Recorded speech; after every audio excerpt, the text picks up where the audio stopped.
It's good to be back.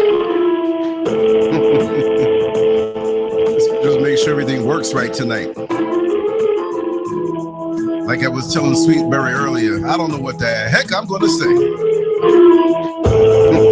We're going to say it. Just make sure everything works right tonight. Okay, there we go.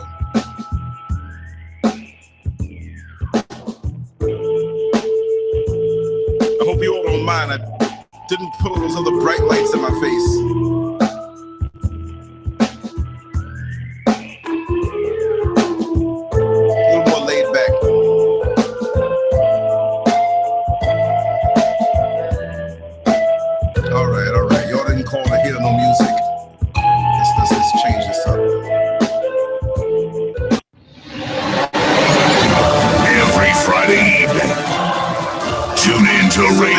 Hottest talk show, bringing you the realest, uncensored conversations with the boldest man on the net, LanceScurv. It's been a long time. Every Friday evening. Get out of here. I control this. This is my daggone show. My Mathis, you're right. He says, yay, about time you're on live, brother. Oh. I just got on a real good roll with doing my little segments. And as always, attempting to elevate, which you will not see the actual elevation. Let me know if my sound sounds good. These wires have been collecting dust.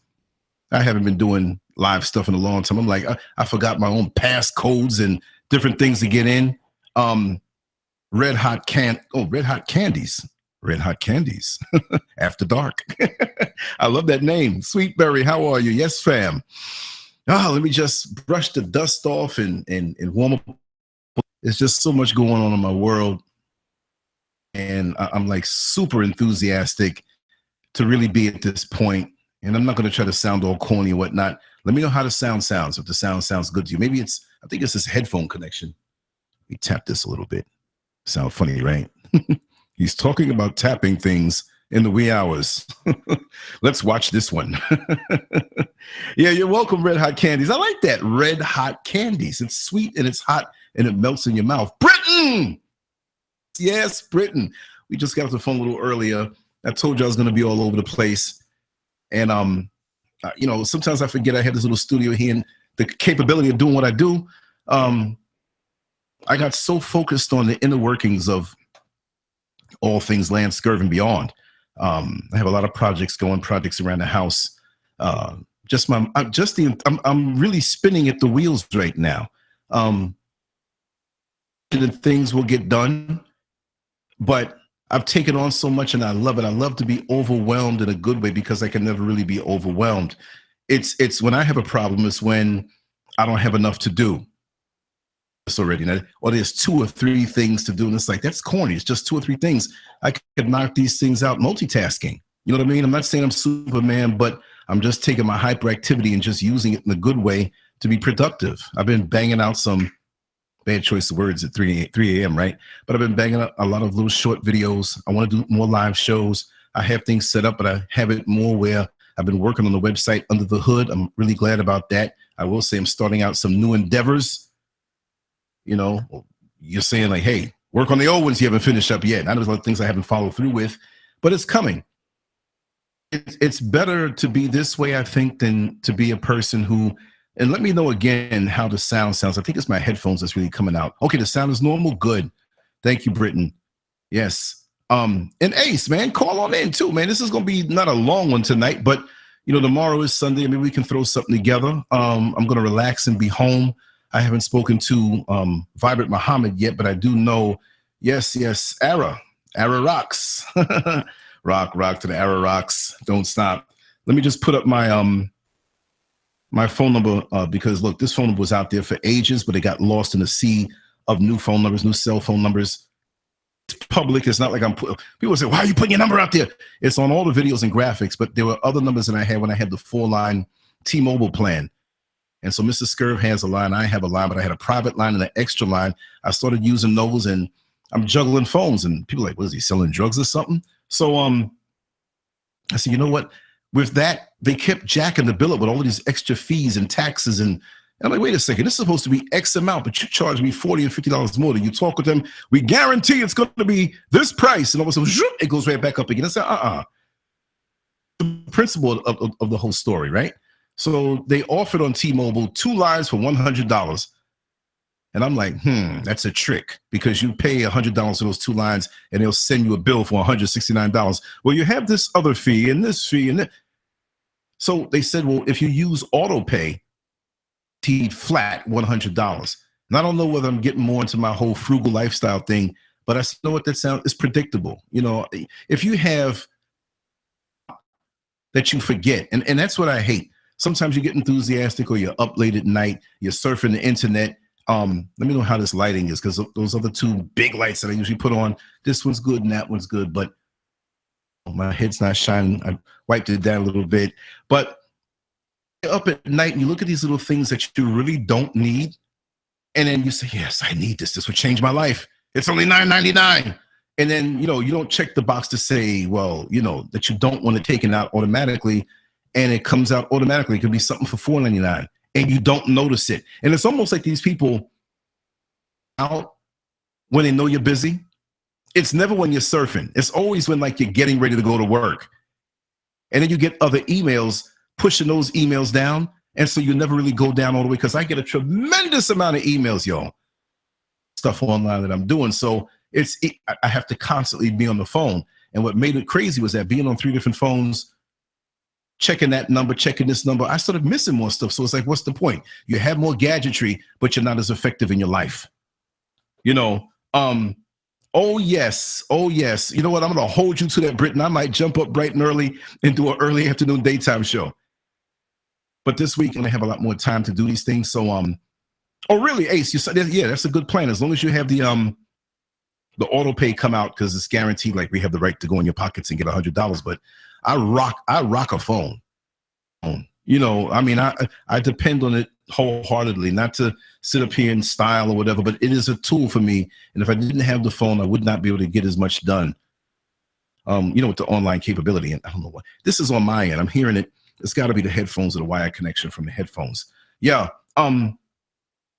Yeah, Britton. So what do y'all think about the lighting? Should I go and put those other lights on? It's not as bright, but to me, it's like extra cozy. You know what I mean? It's a different look. It's a late night with LanceScurv look. Yeah, I'm gonna hold you to that, Britton. I'm gonna hold you to that. So I mean, look, hey, I popped on impromptu.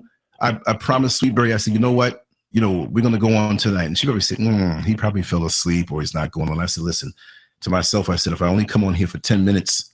You know, I'm going to come on, and it's going to be back regular again, but I'm really digging deep. I'm in early 2019 right now, y'all. I always say that, but it always comes true. I knocked out 2018. I knocked out 2017. So it's a matter of going through with the plan and the extras as they come. That's the way I do it. I mean, I think a lot. Maybe I overthink. Plan A, plan B, plan C, plan Z, while juggling at the same time on a unicycle, on a windy day, on a tightrope between, I was going to say the Twin Towers, but they're not there anymore. You know, what do you think about the companies like Comcast, Google, Time Warner selling everyone's info?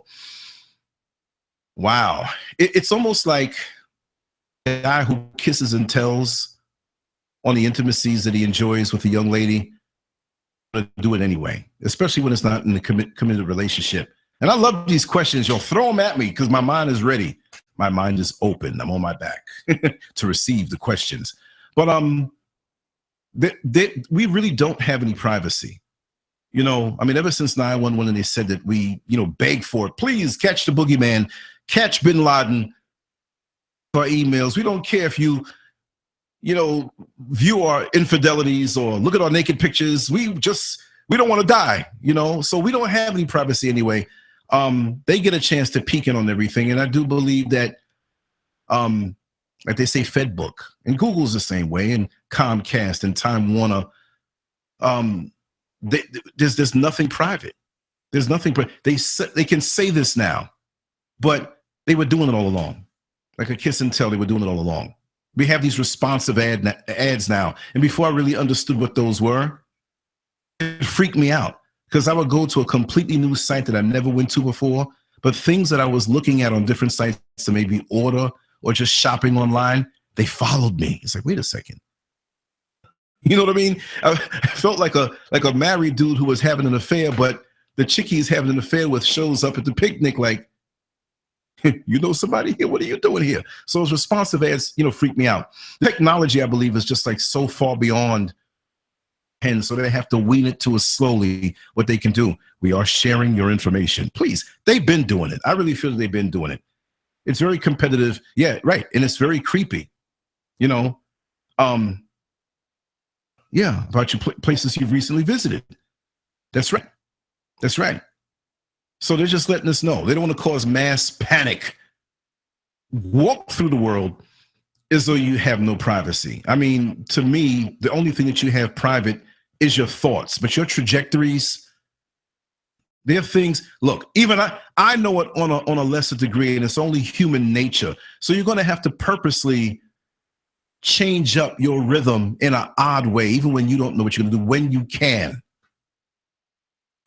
Sometimes I'll shoot past my street and go 5 miles up and make a left and a right and purposely get lost and park the car and get on the phone and then come home. Sometimes I throw my work uniform on and go somewhere and go food shopping in a supermarket that I never went to before. I'm nuts with that. I mean, if I'm going to do something, I'm not going to go out of my way, but if I'm going to do something, I'm going to do it a little bit abnormal.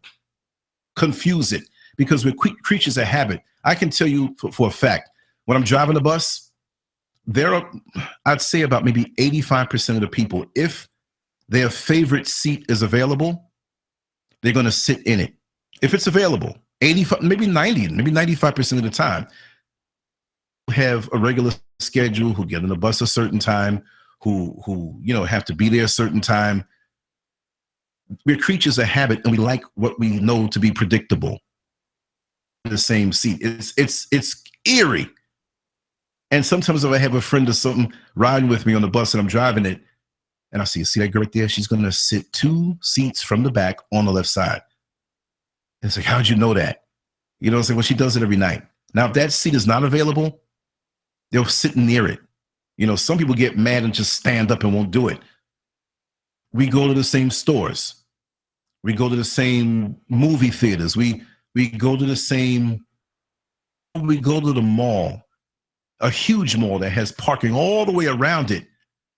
Unless we're going to a specific store, same place, and we'll walk through the mall where we don't know. Everything is habit. We eat the same foods. We surf the same sites. If you don't think so, and most of us, right? Your computer, and look at what you look at. You see what I mean? So there are no secrets that way. When you want to keep a secret, think it. The only thing that we have as private is our thoughts. And a guy that I know, he's an older white guy, and he's like, go to Scientific American and Popular Mechanic. He's really deep on this stuff, and he's like 65 years old. And have him just talk. He's a trip. I think I mentioned him before, and he has like the Beavis and Butthead, haircut. Whichever one has that little funny flat looking, he looks just like him. He's eccentric, but then again, I am, right? So we get along just fine. And he was surprised to see that I was kind of a geek. A lot about over in Dubai, where they have these personal taxis that fly.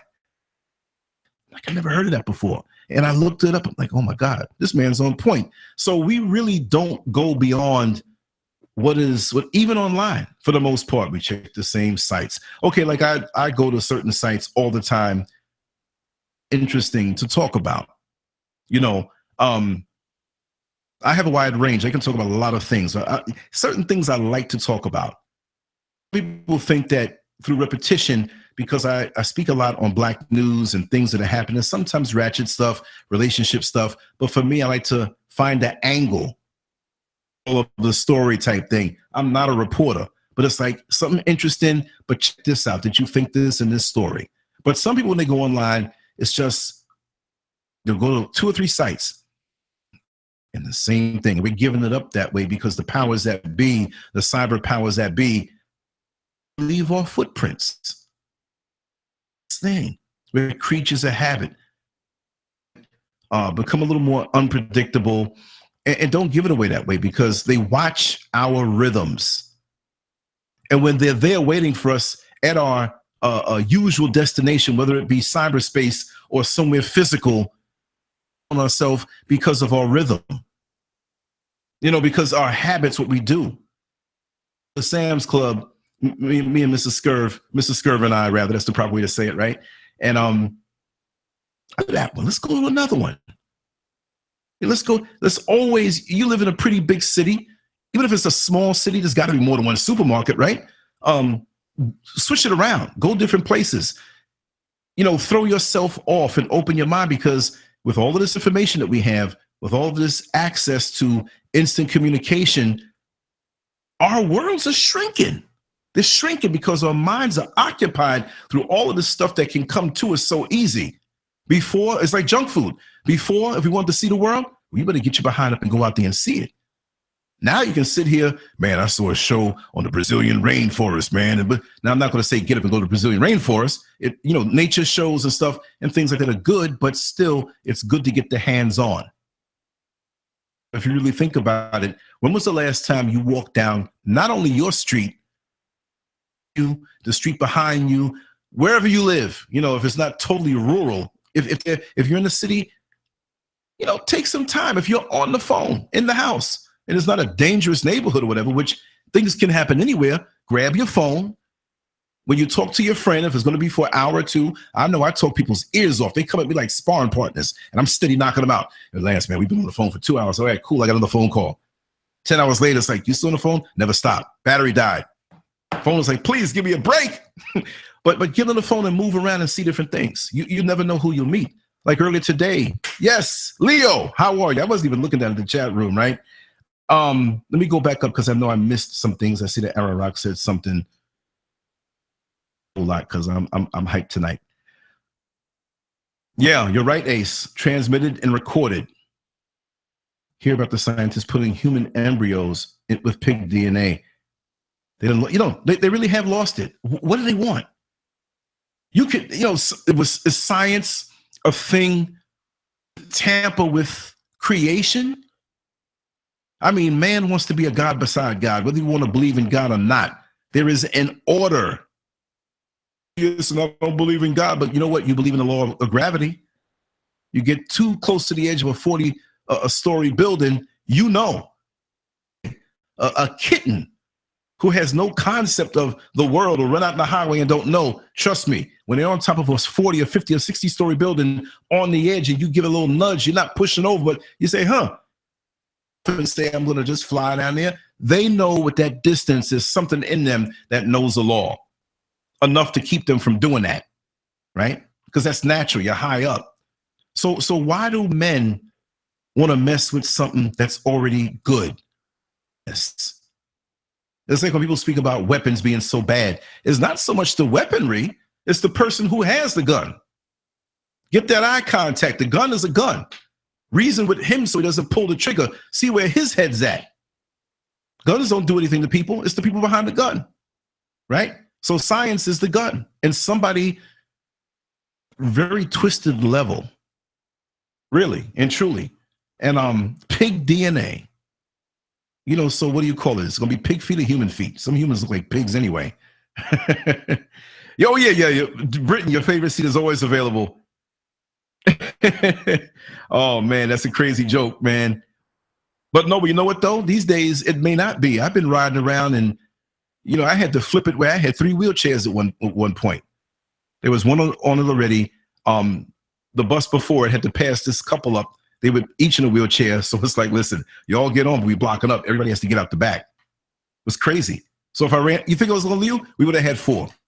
So come on, man, I'm not leaving you. I mentioned it, right?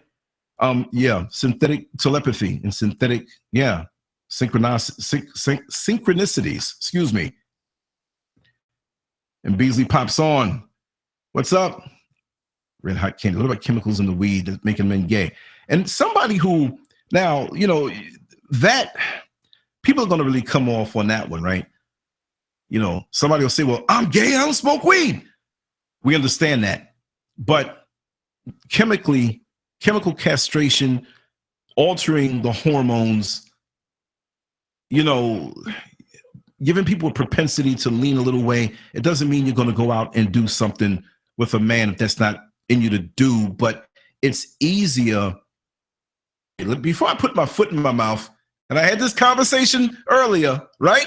Not gonna say the name, right? Yeah, I did have 3, but it's like this. It's like when Mike Tyson's fighting, he's like, "Yeah, okay, I'm gonna hit you with an uppercut, right? And now I'm coming with a left hook." Chemicals in the weed is the uppercut. Boom, you're up. Your hormones, your testosterone is down. You're not as aggressive. Influences. Okay, let's think of it as a theory, right?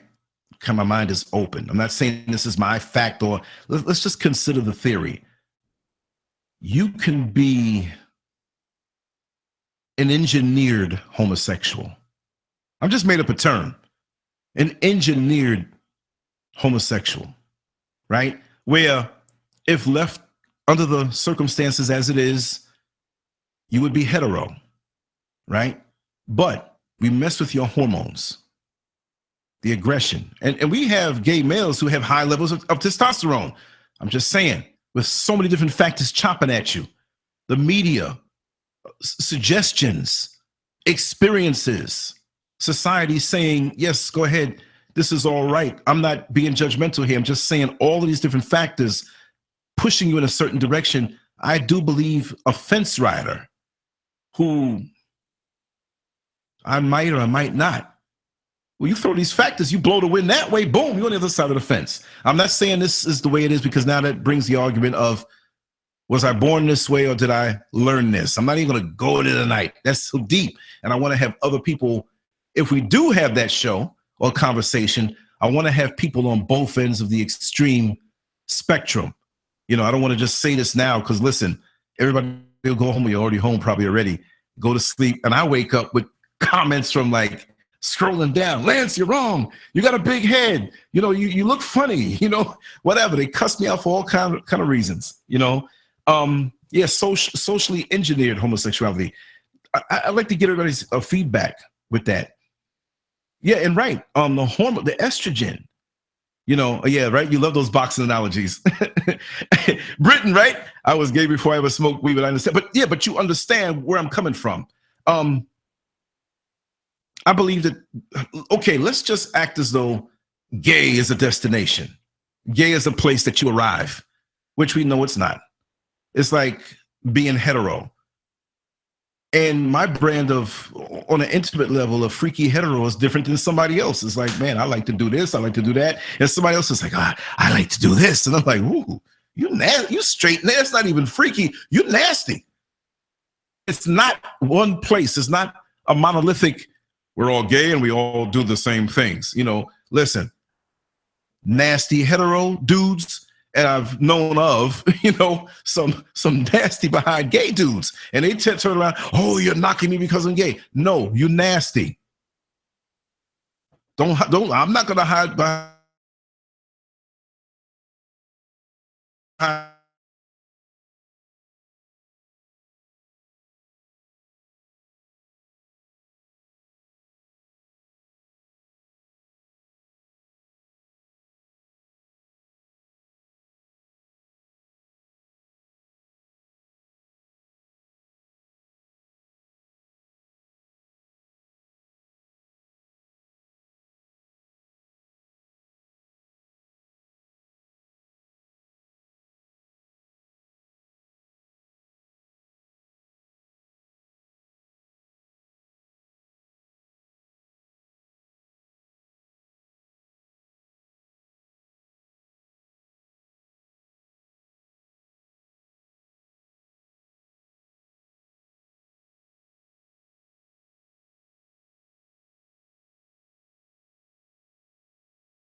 understand this.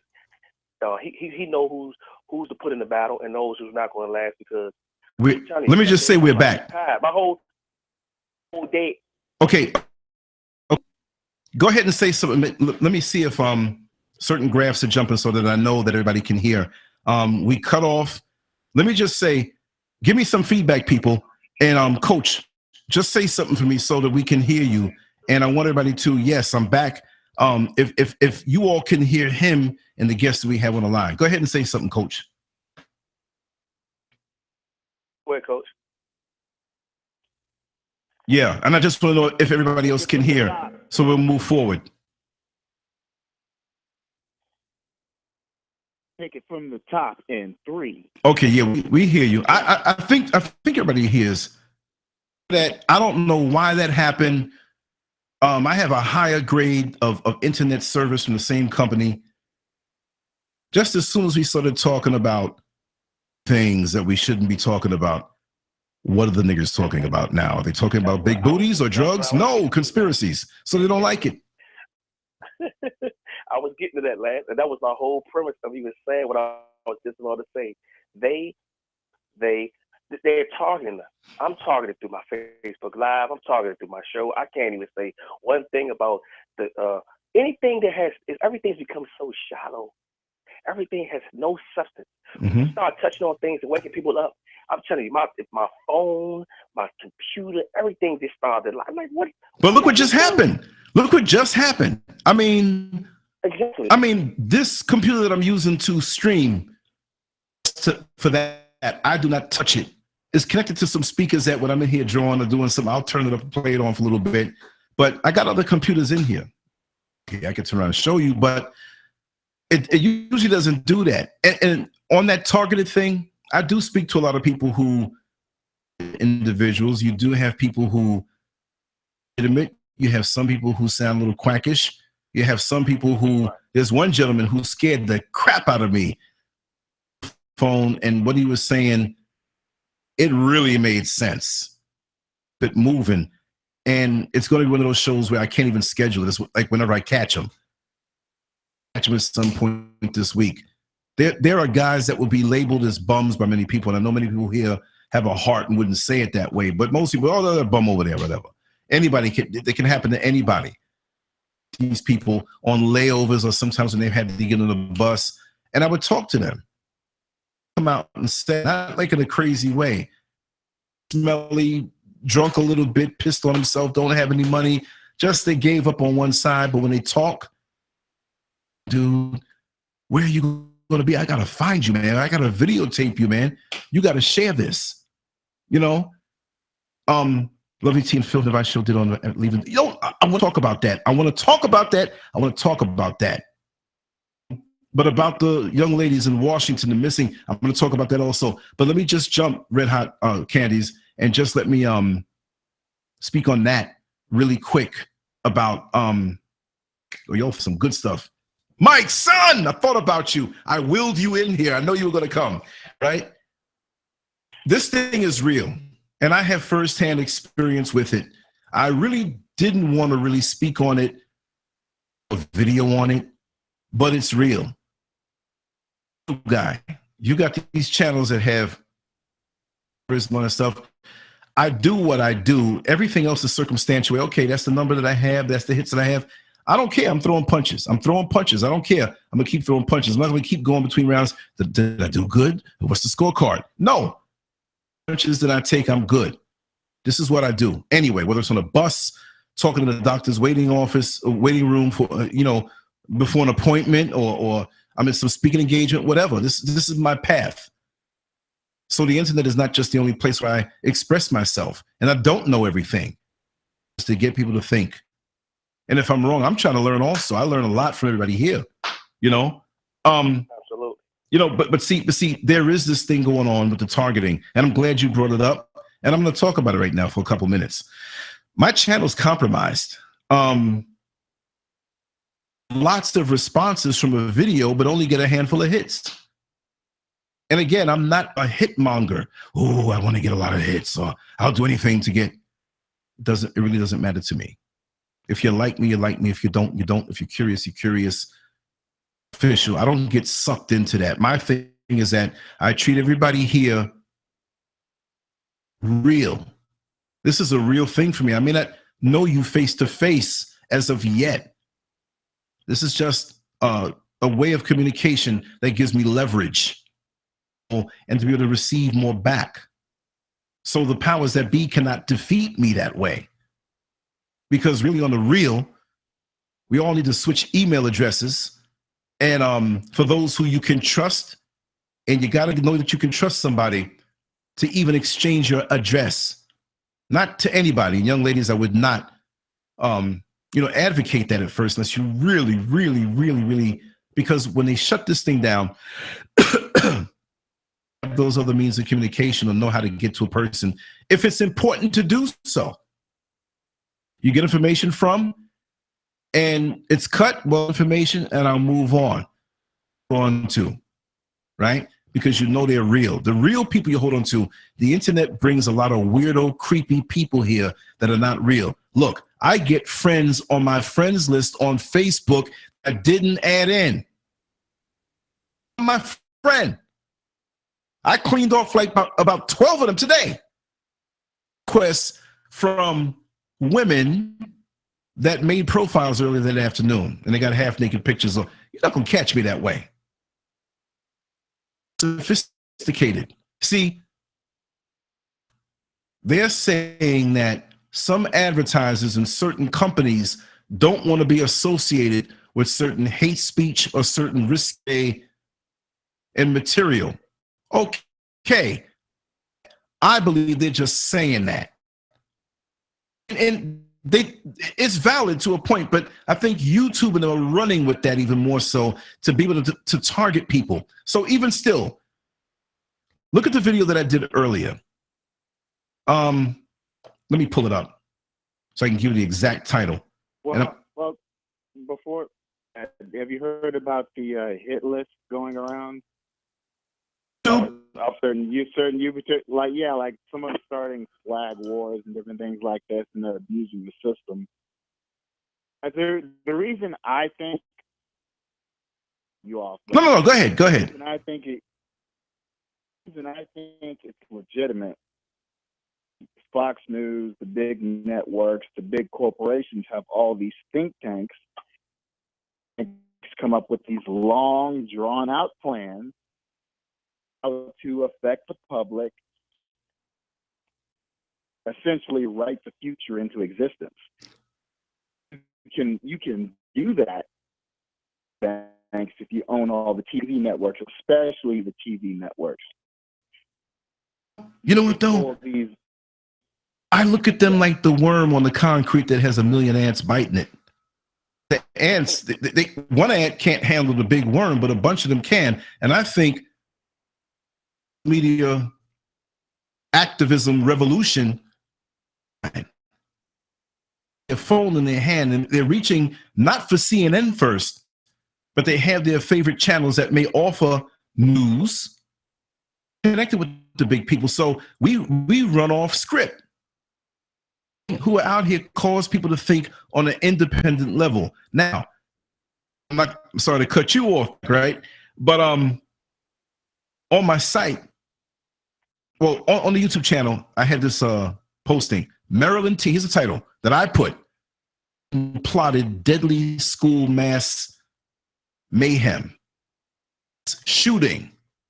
Because I happen to know that those words together, and they will demonetize your video. You all know what I pay for my 2 cell phones, right?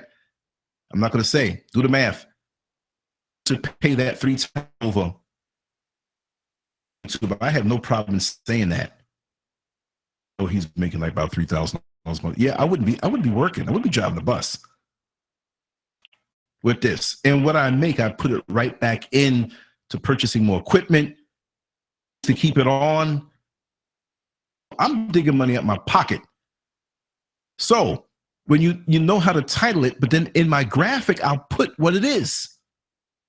A raw title. I don't believe they have the mechanism to read that like that, but they look at the actual title with these certain keywords they look for. When the Pulse nightclub shooting happened, the next day on the Pulse nightclub shooting. Guess what? It was flagged immediately. Not flagged in the sense that somebody flagged you, but it was it's not advertiser friendly. That's what they use. Censored. Now, I do believe the companies have the right, but instead of saying that, just keep those companies away from people like me. Controversial, but black, I know black, and you have black and white in the same. I'm going to take this time to say it. When you see my titles looking a little lame or watered down, I'm just trying to avoid that they pick out certain titles, keywords in it that they look for, avoiding it. But then again, now I'm on SoundCloud, I'm on TuneIn, 30 other ones that are really small that when I hit one, to all of those automatically. I have it set up that way. Censoring us. I do believe the companies are legit. Okay, let me see. You can't get a good audio. Let me see. Let me see if anybody else has. Thank you, Sweet Berry.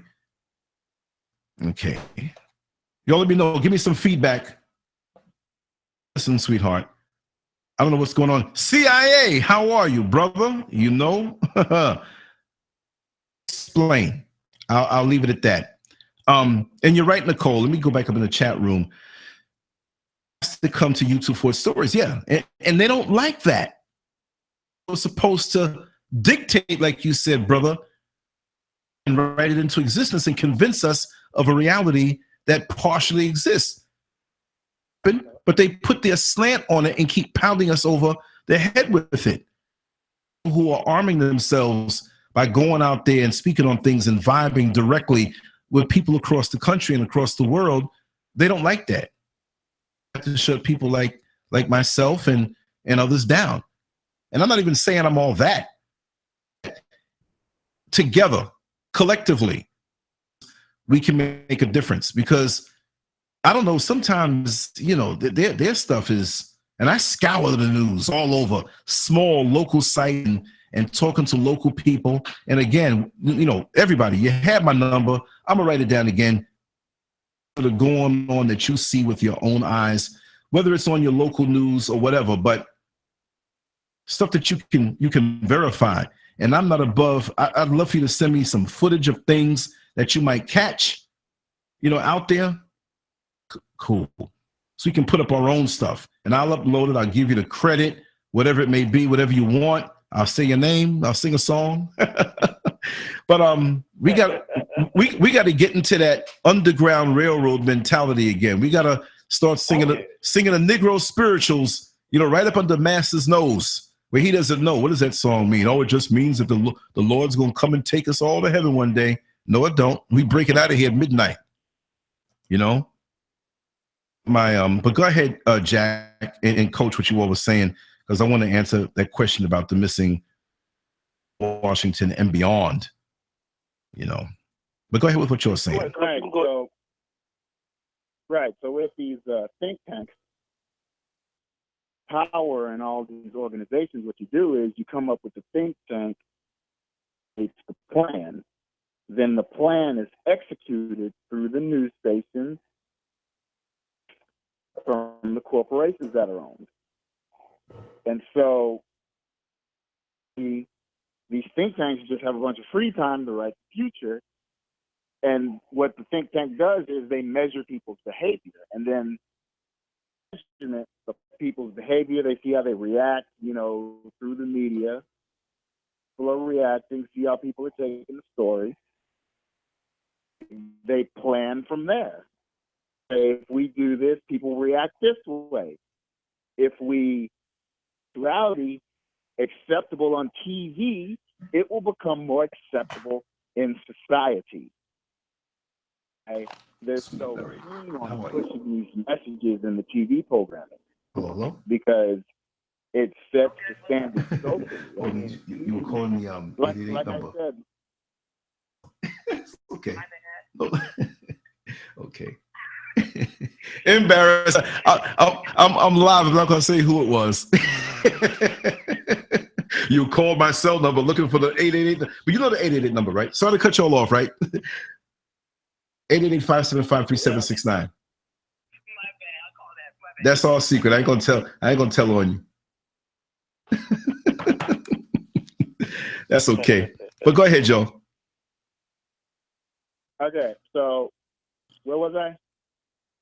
About the think tanks and how they project our behavior, our reactions. So they gauge the people, and they subtly push their agendas through messages in the media. And so what happens is, everyone watches TV, they absorb that energy. All of a sudden, it's not okay it's not okay to refuse homosexuality, because, you could lose your job. Everybody knows, homosexuals, they're pretty gung-ho or militant about their so. And you know what? I'm proud. So, I cut my cable 2 weeks ago, and don't miss it. Right. I'm really gonna get one of them boxes though. But anyway. And see, the thing is that I've even been in social settings with other people, and when people are having a conversation, I notice they'll stop and they'll slow down once they get to talking about homosexuals. I don't have and they always have to add that add that little portion of I don't really care or anything like that, but it's just not for me. I notice like it's an apologetic tone. The way they their tone changes when they're talking. Like giving your lunch money to the school bully. I'm really hungry and everything, but if you don't punch me in the face, I'll give you this. That's crazy, man. But don't punch me too hard. I'm gonna keep one of the cookies. Right. Yeah. And you can pick that up with people. So with the young ladies who are missing, I'm just gonna say it. I don't care. Just like many people are timid to speak their mind on how they feel about homosexuality or what. Hateful, just how you feel about it, right? I'm never afraid to speak about my anything. I've had to adjust how I come off, but I'm going to speak my mind. I am not going to die from emotional constipation. No way. I'm not holding nothing in. The day I leave this earth, if God gives me a long life, I'll be all talked out. Well, what did he pass away from? He ran out of stuff to talk about. Right? But I feel that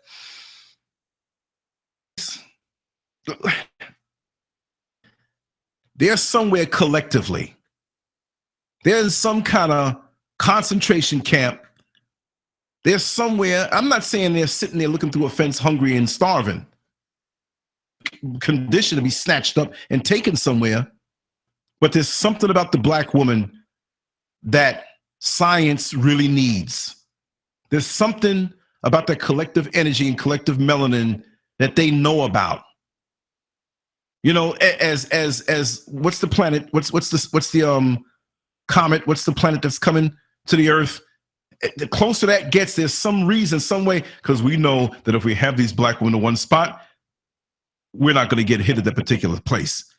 And or they're using them for organs, for breeding, for experiments. Don't have that many people disappear and somebody not know. We have the satellites that you can flip a coin and it can tell you if it's heads or tails. And either in this chat room or in one of the comment sections on a video, there are so many informants on the ground, thousands and thousands and thousands of government informants that they're in all phases of life. They could be the cashier. They could be a doctor. It could be that little old lady that you reach for something on the shelf and you tell her a little bit about yourself, or they just observe you. I am not paranoid where I'm out of control and I'm, somebody's watching me. No, this is real. Look, how am I going to la after all the weird stuff that we've collectively seen as Black people in our lives? Forget about what we heard about slavery. right? Because we're not that old, but that thing is real and the effects of it is real.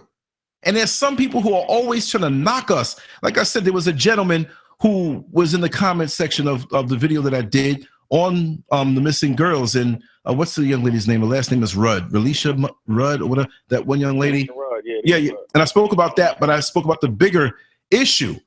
And he damn near wrote a book. That's when you know you touched the nerve as to why this cannot be. Well, you know what? Where are they then? So if I fill in the blanks on what I think the possibility can be, who are you to tell me that it's wrong when you can't tell me where they are? Right?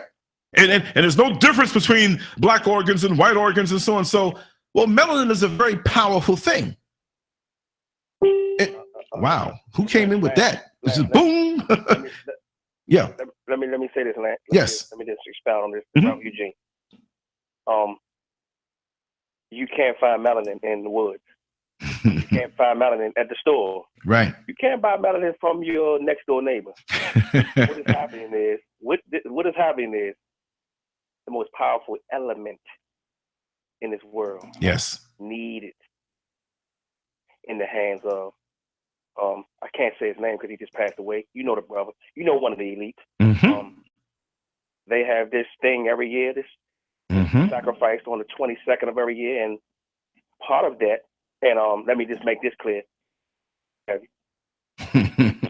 let's just put that out there. Right. You haven't found nobody. You're not going to find nobody.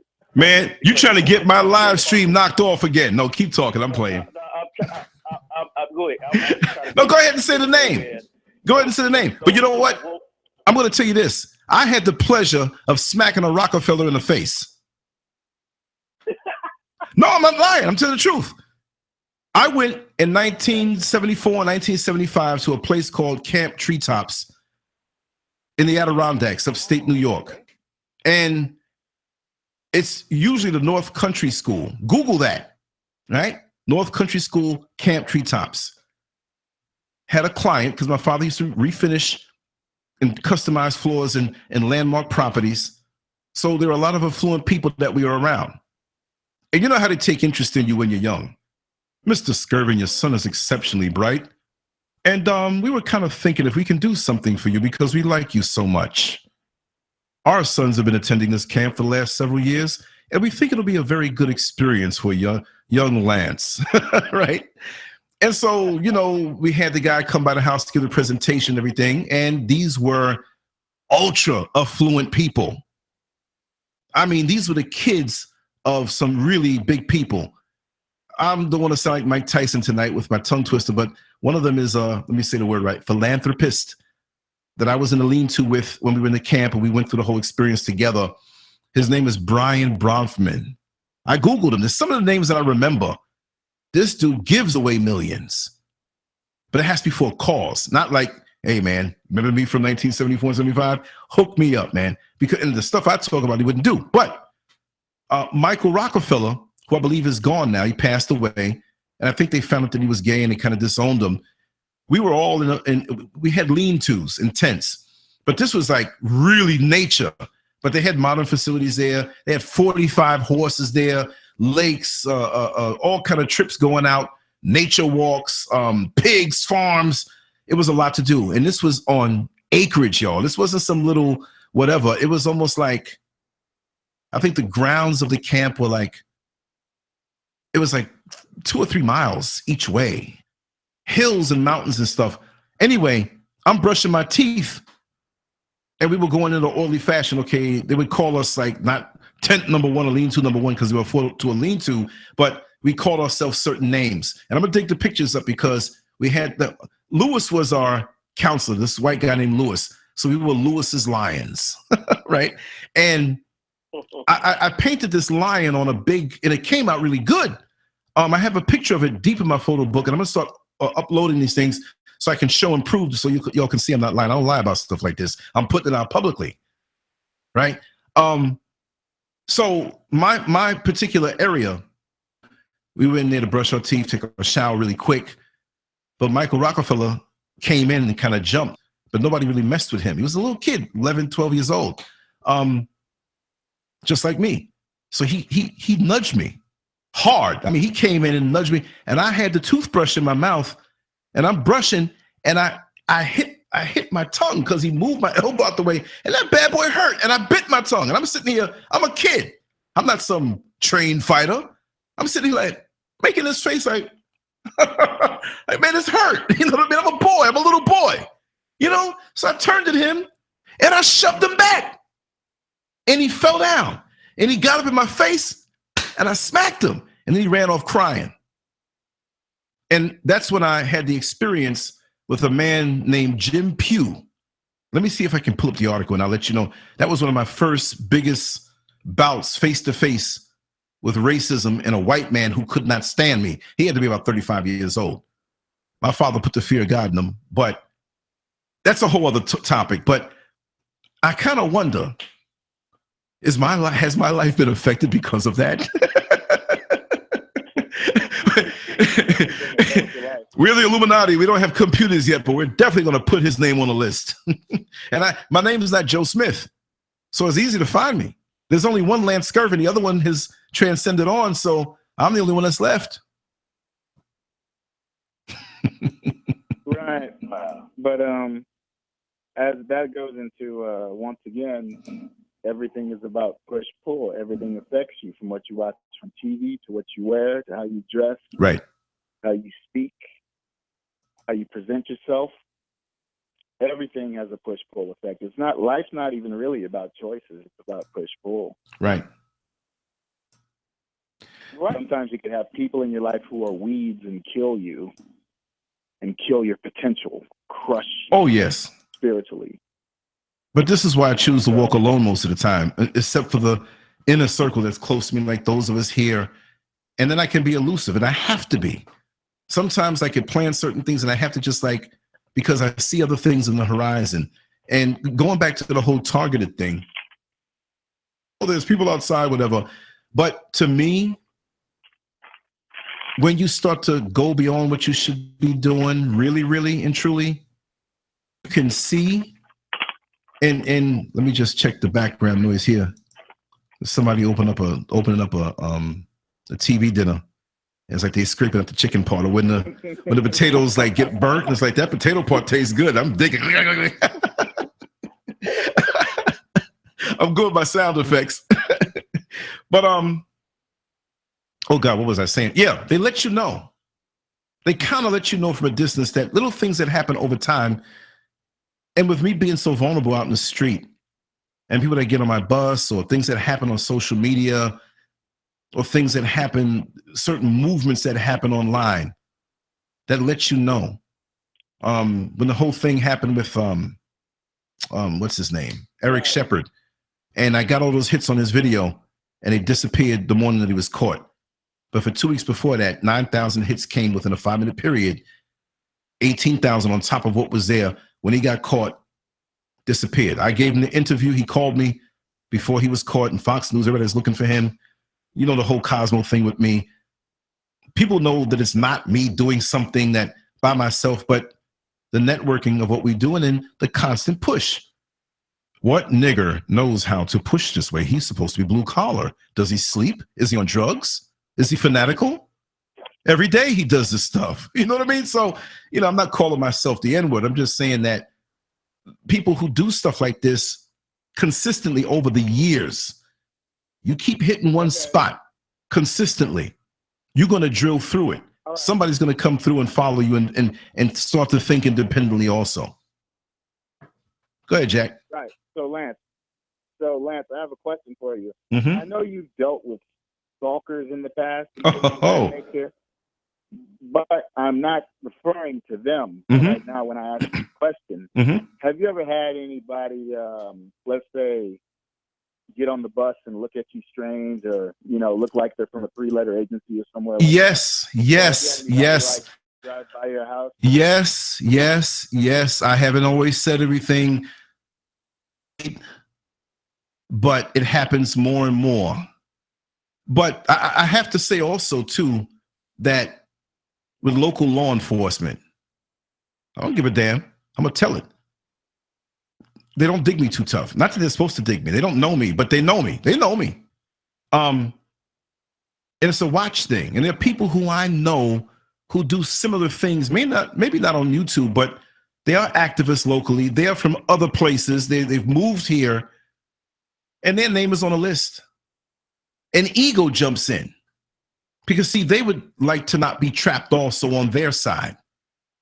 And there's an admiration that many of them will have for you. Not that they love you, but it's a twisted admiration because they want to be free. They would love to be able to say what they want to say also. So they may have their so-called stable job, which no job is stable. But they let you know you have some that will get on your bus. This is why with me, I stay on pretty much the same bus routes. I don't jump around all over the place. I have more seniority now. I know the people in the hoods that I drive through. I know them even more so because I worked here as a corrections officer in Orange County for a couple of years. So I go and I do the neighborhoods that most people are like, oh my God, you're going to drive down there? I'm like, listen, I feel safer there. I got more love. I can pull up the bus in a residential neighborhood, pull out the phone like, yo, can I use your bathroom? Yeah, what you got to eat? I don't do that, but I feel at home. And the people I know over the years, even the ones that don't speak to me, I know their rhythms, I know who's who. So when you have this dude who gets on the bus and his whole body language is off, you know what it is. I'm going to say it. He gets on at Kirkman Road in Raleigh, right?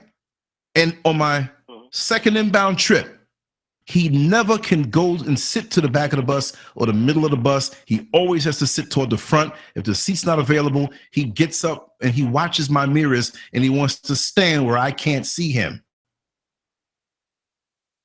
Because you can't stop it. I put the interior lights on. Every window in that bus becomes a mirror. So I'm going to see everything anyway. I'm not stupid. And that's my living room when I'm outside. And so they try to hear my conversation with people. And so people that follow me and that are on the bus with me, they know what I have to deal with. As soon as I see him over there? Yeah, what's up, Scurv? Agent. And we all get quiet. And he's sitting there looking stupid. Or we'll talk something stupid. Oh, no, my people, and I'm not saying they're trained like they're below me and I'm training them. No. But they know. And we talk off the bus.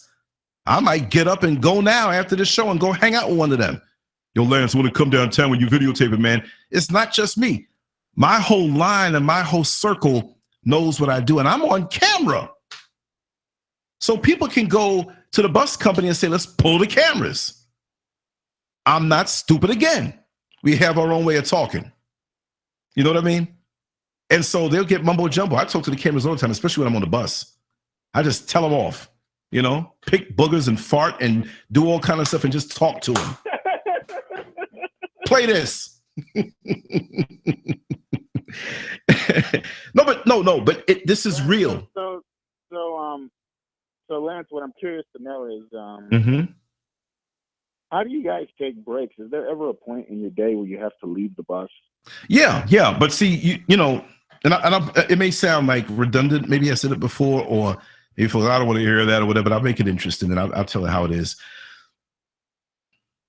If I leave downtown at 2:45 and I have to get to the end on my route by 4:05, and I'm supposed to leave at 4:15, well, guess what? If I get there at 4:13 and not 4:05, I still have to leave at 4:15. So this is like being paid on commission. You know, you get paid your money hourly regardless, but you get breaks on commission. If you don't get there on time, you don't have a break. But they're not rigid that way where, you know, they're reasonable. Well, you get there at 4:13, you know, I'm a vegan now, so it doesn't take me long. I might go to the bathroom and still have a minute and a half left over. But if you leave at 4:20 or 4:25, it's cool. But once you're over 15 minutes, according to the schedule, call and let them know. Which really you don't have to. They know that I drive one of the roughest routes as far as how long it is. It's a round trip, 3 hours. So to get that 10 minutes, there's a lot of places like Universal Studios. It's always crowded. Universal employee parking lot. through the various hoods that I go through, residential areas, the twists and the turns. See, it's not like in the bigger cities you drive straight. I probably got about, 25, 30 turns on that route. No, more than that. And accidents that can happen, delays. So you're not going to get a break. Chances are you're not going to get it. You know what? Pretty much I get mine. You have to know the road, the rhythm, the detours. Because I stay on these certain routes, I know them well. I know the people well. I know how to cut corners. There's things I'm going to say, I won't say, but I stay within what I'm supposed to do on the job.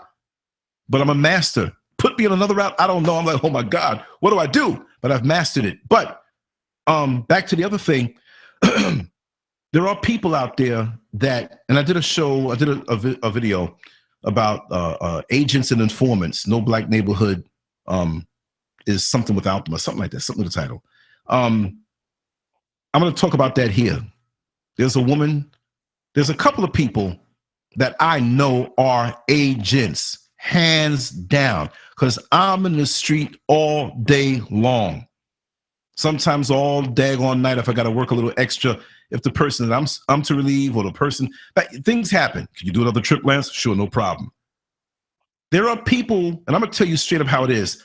There are people who are paid to be professional bums, and they work certain areas. They're not a stinky bum, but they're just somebody who looks eccentric, that you look at them for a while, you see them a couple of days, yeah, that guy's crazy. And that's what happens with most people. They drop their guard. And this one particular guy, he has a wool cap with that little lip on the front, right? It's like I don't know what kind of cap that is, right? It's like a wool cap and it has like a little bill in the front, but a small one. And it's pulled down over his eyes. He's about 6'3". He wears a military style jacket with no fatigue type design on it. I don't care if it's summertime, a sweater and this big hot jacket with gloves on, Timberlands, and some jeans. I'm serious, right? It could be wintertime. He's cool. He must have some kind of space age refrigeration going on, some AC going on. For real. Who's that laugh? Is that Fred? Brother Eugene, man. Oh, Eugene. But I see you there, Fred, man. Yeah, but no, serious. And they're gentrifying the far end of the neighborhood that he works. I say that he works. I work until well after midnight on the same routes. So I'm like a radar. I know the bums, I know the prostitutes, I know the undercover prostitutes, I know the winos, I know the crackheads who think they're preachers, and I see it over the years. And I'm invisible. The bus driver is always invisible. Plus what I hear in the phones, girl, I told him I was gonna put it in my mouth, but I saw it and it was so big. I hear everything. You know what I mean? So, that being said, I've been watching him for years. And one of the Chinese spots, Washington Shores Fish House, where I have a layover, he'll sit there and nothing, just sitting there. He'll sit at the bus stop. You drive down. He's walking down a particular street. And then after a while, he got a Ford Expedition that was kind of beat up. And he's driving around in that and just parked up, just leaning up against 24/7. Hood of my days off. There he go. I want to videotape the guy, but I'm kind of leery of getting close to him. I don't know what he has under the jacket. And he has a big behind heavy duffel bag. And he gets on my bus sometime. And he gets on out of singles, pulls out the 2, puts it in, and taps for the trams. He never makes me hear his voice. I always thought he was like Jamaican for some reason. But he said something one time under his breath. I said, this guy's American. If you see him, you're like, maybe it's the cap or something, like he has dreads under it or something, I don't know. But one night, when he didn't have because he doesn't have the Expedition anymore, he would park, you see him just driving by. I said, that Negro is security. He's an agent. That he was, because and I know he's aware of me. I know he's aware of me. There's some kind of vibe, like, my head looking this way, and he doesn't do it to me, but sometimes we kind of hit each other on the peripherals, like bing, like, oh, damn, there's something to this guy. And I walked away from the bus, had to find a tree. I had time. I walked around the back of this church in Washington Shores, and he didn't see me walk back that way. Here he is walking with his duffel bag, walking, looking, walking. And he wasn't looking like this to bring attention to himself, because that's going to bring attention to you. He's walking, looking down, scratching his head. And I'm in the shadows. I'm like, wouldn't you believe? It was confirmed. You can't tell me nothing. It was a black Tahoe that pulled up, dark windows. I mean, dang, God would say, let there be light, and the light wouldn't even get through those windows. And it rolled up next to him, like to say, get in quick. And as it was rolling up toward him, the door opened. And it was a white arm, and it was full of white men. He threw his duffel bag in and just jumped in, the doors closed, and they zoomed off. What the hell is that? And I saw him up until last week. He's still out there. Now, there's another woman, and I'll let everybody else talk. This lady acts a little off, and she's always talking about, praise the Lord, God loves you, and she's always smiling. There's a black woman, has little braids in her hair, and she looks to be about 60-something. Maybe she's late 50s with a rough life, you know, but she's like 60-something. She's not fat, she's not skinny, but she's relaxed. She's the kind of person just walk up to you smiling. How you doing? So, and she's so non-threatening that you don't know her. Like, hey, how you doing? Like, who is this lady? But hey, how you doing? And you think, like, do I know you from somewhere? And she eases up on you in a very, you know. So one day, me and Mrs. Scurv were walking through Lake Eola, the lake and everything. Just happened to be walking. So this lady was sitting there. But my wife told me, she said, Lance, remember that lady I was telling you about that comes in our subdivision, and she's always cleaning up? Which right here, Mrs. Scurv is such a clean person. You know, she's always sweeping. She beats me to the punch. I never get a chance to sweep the front or do nothing, right? It's early in the morning, putting stuff in the garbage can, and you always see it in the garbage can. She'll find the paper from oh yes, this is the brother I want to talk to. Hold on one second. Brother Ison, I'm live, man. I've been wanting to talk to you, man. Can we do a show tomorrow or later on? What time you talking about, man? Anytime. Probably like in the late afternoon. Folks are asking for you, man. I'm on a live show now, and folks are asking for you. Hey, yeah, we can do something tomorrow if you know. Yeah, I got you on the screen. I put the phone up so people can see. Say hi to everybody, man. They're loving you.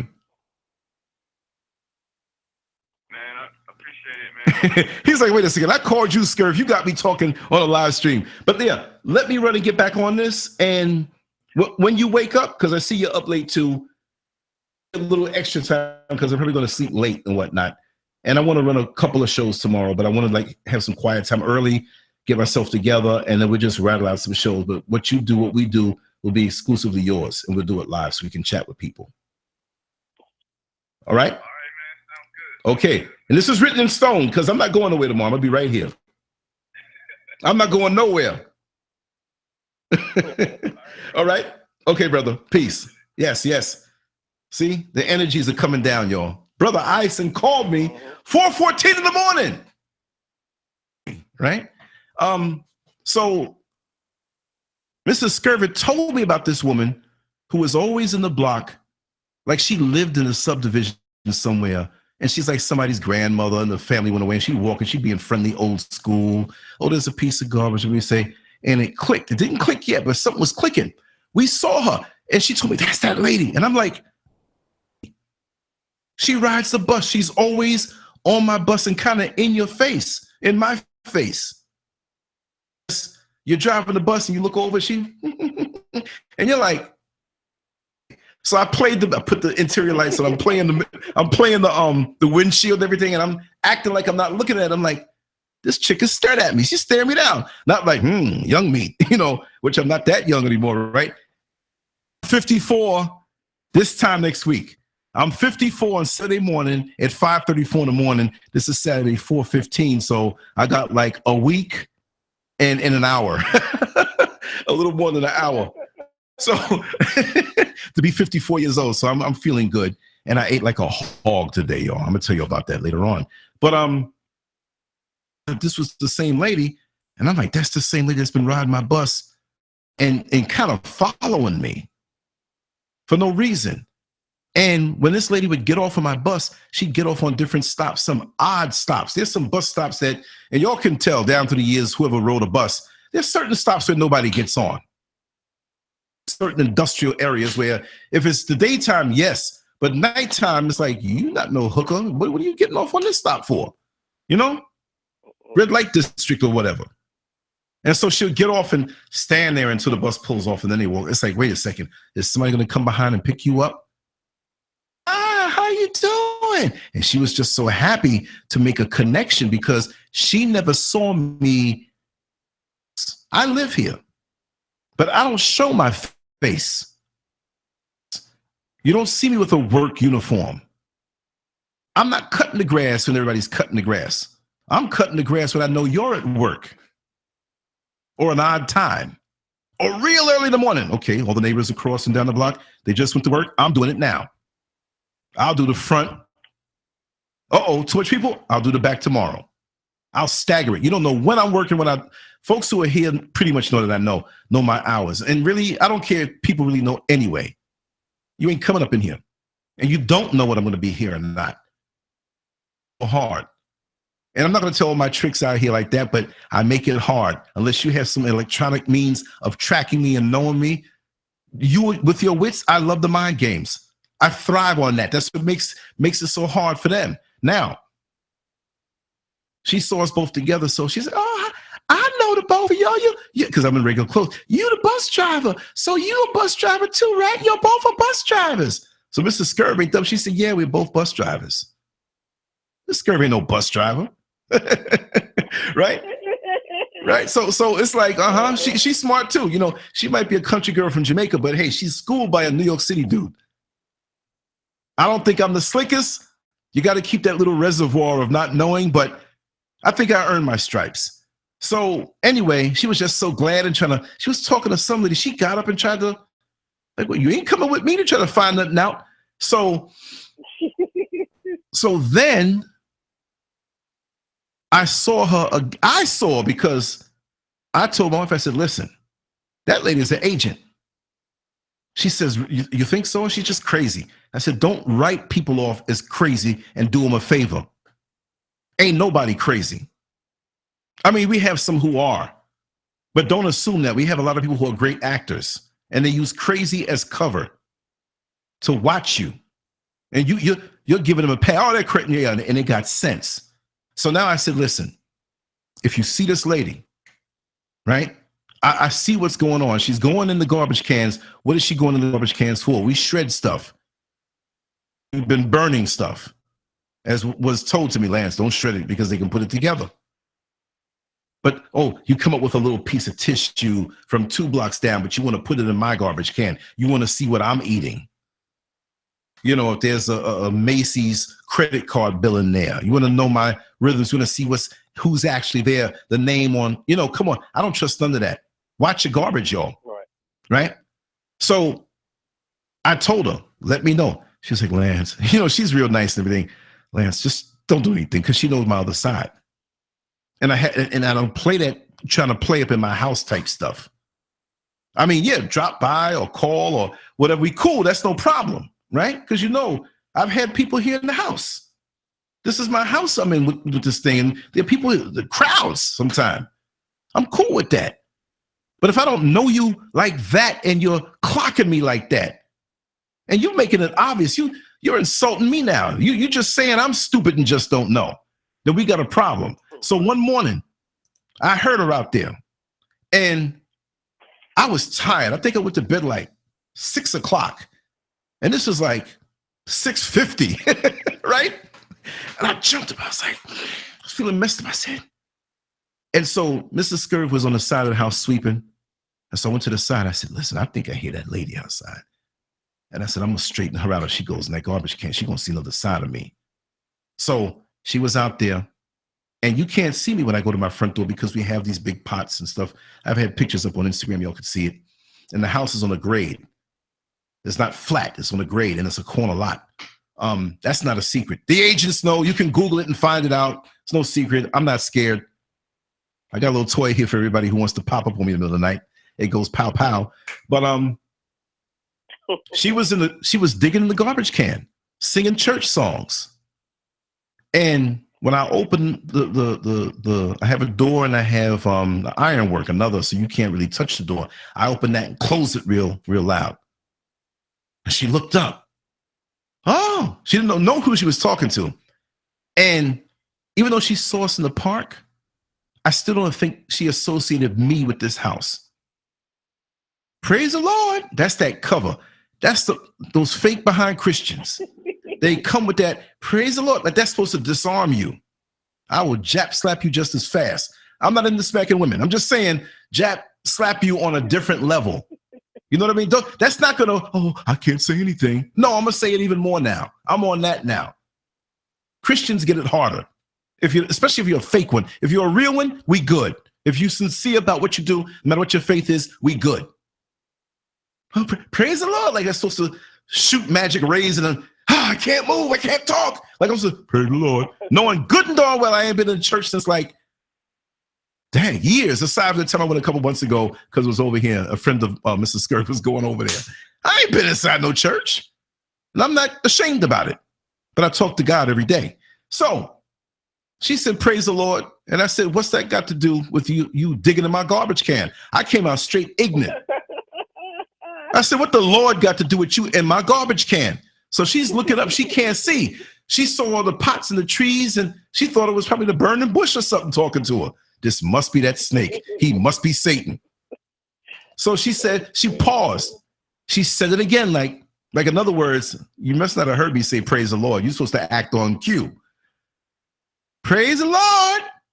I said, the Lord ain't got nothing to do with you going to my garbage can. Get out of my garbage. I'm only trying to do the right thing.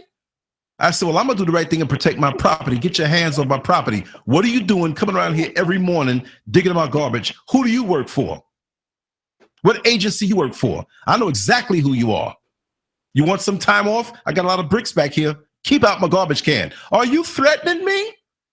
Are you putting yourself in a position to be harmed? I am telling you, get out of my garbage can. So she moved away from it real quick. Because I rustled one of the bushes like, oh, she probably said, oh, sugar honey iced tea. And the way the sun was behind the house, she's looking up at the house and the sun's beating back down on her. So I had that advantage. I watch all of those things. So she's walking and trying to see between the flower pots and the big bushes, the big, trees and plants. And but it's a perfect, it was angled. So as she walked, I kept one pot between us. So I'm moving sideways too. So she couldn't see. So it's like, damn, who is this, the invisible man? And so I knew Mrs. Scurv was on the side of the house because she stopped sweeping and I saw a bit of her shadow under. I know my place now. I'm like Bruce Lee when they had all the mirrors and he was smashing them and he was fighting. You can't get me, So she was trying to see who it was. And I said, I'm not showing my face right now. But what let me know that she knew who I really was when I got back downtown and she saw me about a week and a half later. And she was very tentative. Her whole demeanor was different. And I acted neutral. She was like, I know that's you. She's good. So that let me know she knew what the hell she was doing. And I was speaking to a coworker before I got my bus. And she walked up and she says, you need God. And I flipped her out. And it may seem funny, but I'm playing with her. You know what I mean? We're playing mind games. So all bets are off. I said, I need God. I looked at her. I said, I am God. I was just messing with her, right? So she didn't know how to answer that because who says stuff like that?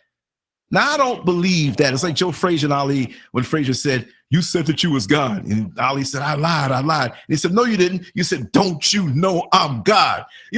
God knows, the real God knows that I don't think that I'm God, but these religious fanatics or people who feel that they can manipulate you or assume that you're going to honor some kind of religious hierarchy, they play these games, and that's why they get over on you in church.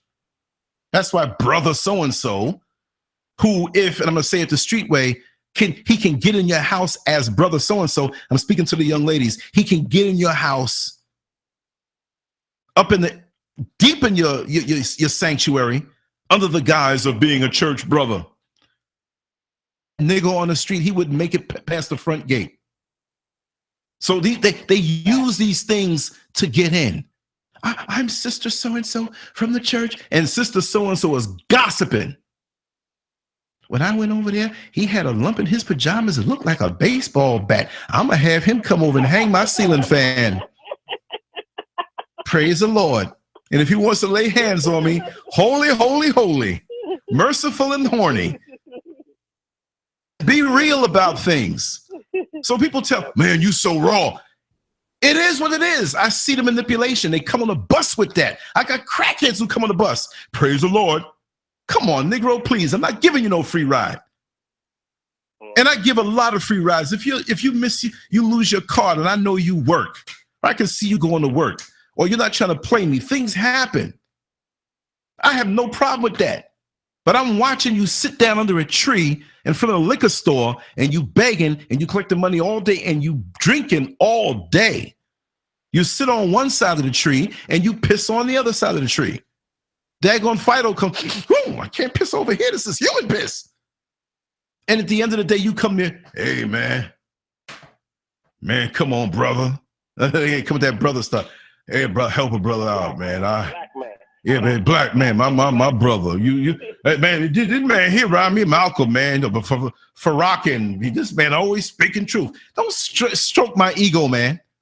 I ain't doing it. You can hardly stand up. I have no respect for you. You sitting out there all day and you spending your last dollar on liquor. Is the liquor man who lives across town in the affluent neighborhood who doesn't look like us giving you a discount on the liquor?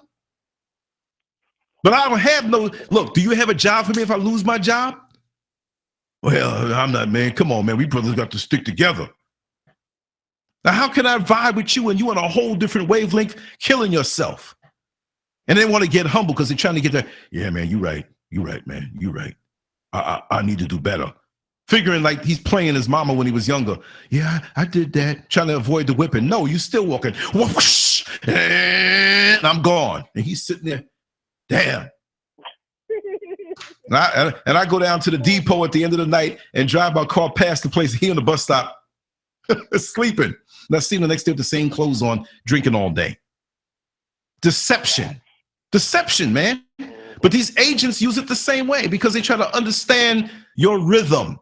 Oh, he was raised in a Christian household. My mother was a Christian. My father was raised that way. My father was gritty. And my mother wasn't no fool. My mother can throw down.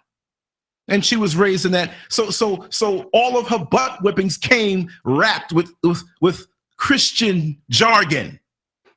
But she knew the street. And my father took me around, so I was no dummy. Ages 7 or 8, my father showed me dudes shooting up. He showed me people begging for money. He took me to whorehouses and sat down. I like that part. And like, I don't know why I like looked at them two big things bulging out over there, but I know I don't have the hormones hitting me yet, but another 4 years. No, but he showed me life. He had me talk with people. So I had no curiosity for things. So you can't fool me.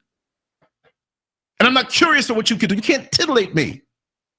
You can't titillate me with food. You can't titillate me with ego. You can't titillate me with titties. So come real. And right now, at this point in my life, I'm not scared, right? But that number 54 jacks me up. You start playing the numbers game. I've said this before.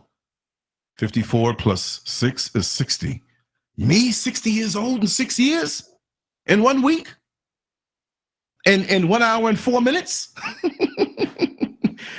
I gotta, I gotta really just be real across the board. And anybody come at me kind of way, don't hide. If you're an agent, just come up. Hey, how you doing, Scurv? You know, we're sent here. We're agents, and let's just get along. You know what I mean? Okay, agent, I'll buy you some coffee and I'll punch you in the face later on. You know what I mean? Because I know who you are, because on the flip side, I live a Spartan life. Seriously. I may take my Instagram pictures here or in the supermarket or here and there, pop up in a different state and didn't tell nobody, man, what you doing out there? There's some business to take care of. Why didn't you tell me? Well, I would have had to tell you on the phone and the agents would have known. You know what I mean? Let them figure it out. So I live a Spartan life. And when you live that way, it's easy to see through things coming at you. Right? I live a Spartan life, even to the point where I gave up meat and fish and sushi. I love me some sushi. I had some vegan sushi the other day. It really didn't add up and compare. It was pretty good, but I'll leave any semblance of that alone. Now, plants only. And I feel good, and my third eye is wide open, and I don't have no crust in it when I wake up. And I can see things more. Time off. Look, I'm home. Then I ran real quick. I can be in the bed in 15 seconds. Probably trip over the coffee table. Right? But I'm home. I'm relaxed. What else do I do? God, dog, this guy's putting out a lot of little short videos out there. You got to edit them and do. But there's other things I've been doing that will show up here. Pieces of equipment. I don't know how the hell to operate it. My boy Barton's going to come soon, within a week, probably or two, and string things up. And I have more live shows. I've been running into a few people I lost contact with. My sister Mizante, years ago out in the street, around the Casey Anthony time. And I want to get her. Maybe I might have her over here later on. I'm trying to convince her. Get Ison, and Dr. Viber's been traveling. If he's in town, he will be here later on. We play it like that. Sometimes some weeks we go by. But again, like I say, not to ramble, but I live very Spartan.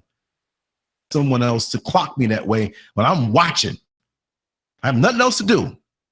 The brother eating vegetables and greens and little rice a little bit, you know, and drinking water, cabbage and whatever. That's clean, man. I've conquered that. Anger. I'll feel righteous anger, and that's like good for you. Righteous anger is good when you execute it properly. But I don't sit here and fester up with some kind of envy on somebody. This is why my spirit's so light. Like I told Sweetberry earlier, I said, I don't know what the heck I'm gonna say. Whatever it is, I'm gonna say it. We're gonna flow tonight. We're gonna have some good stuff. But yeah, the Missing DC Girls, I spoke about that, but I want to have a straight up show about the look. We can have one of them long ones where I get up. Listen, y'all, keep talking. I'm gonna go to the store real quick and come back. I want to have that to reconnect. And we can flow on so many things, and at least a long one like that once a week and several times. But you know, it's right. The spiritual warfare, man, is incredible out here, and people are just not aware of it. The energies that are around you, the motivations of people that come around you, and you seem to be different and not partaking in the poisons, whether it's a physical poison or a spiritual poison or a mental poison. You're a curiosity, and you know, some people are not agents. They're just curious. You inspire them. You're different. Your energy is different. And they want to know about you. I'm cool with that, but I got to check you out first. But for people trying to bring you down, you're never going to bring me down. I've done everything aside from drugs and crime. I don't want nothing to do with that. But as far as the carnal pleasure of the world, I know it. I can just sit here and think, oh, I remember what that felt like. It's not enough to pull me back into all of that.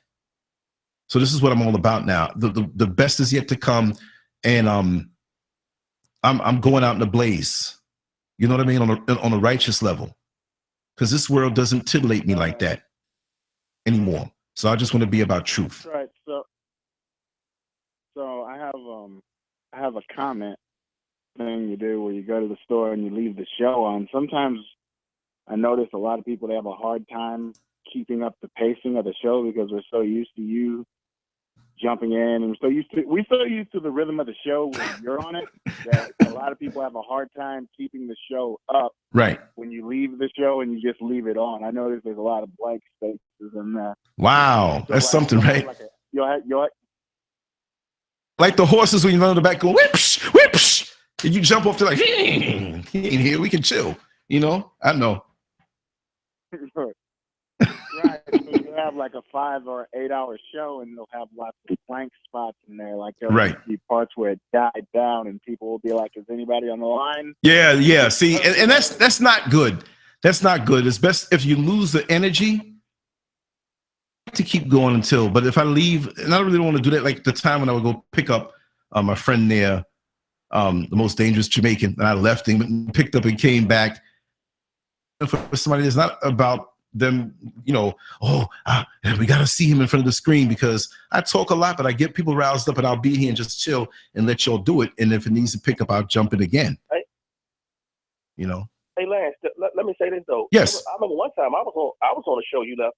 I was on there probably for about an hour and a half, 2 hours myself. But no, we was good. Right. Yeah. And I like that. Because the lady, and I'm gonna tell you the time when I was on there with the lady. I think she was from. It was real serious. She was from Alabama, Georgia. She was a country girl, and she was dealing with this dude that had messed her over so bad, and he had did a whole lot of stuff to her. And I can't even think of her name, but she was sounding so. I forgot what the show was about, but we was on there for a long time. Long time. That's one of those shows where you clean the house and listen to it. I started with the kitchen, and now I'm in the den. I did the bedrooms. Dang, I went shopping and came back. They're still on. Had sex and went to sleep. Got up and it's still on.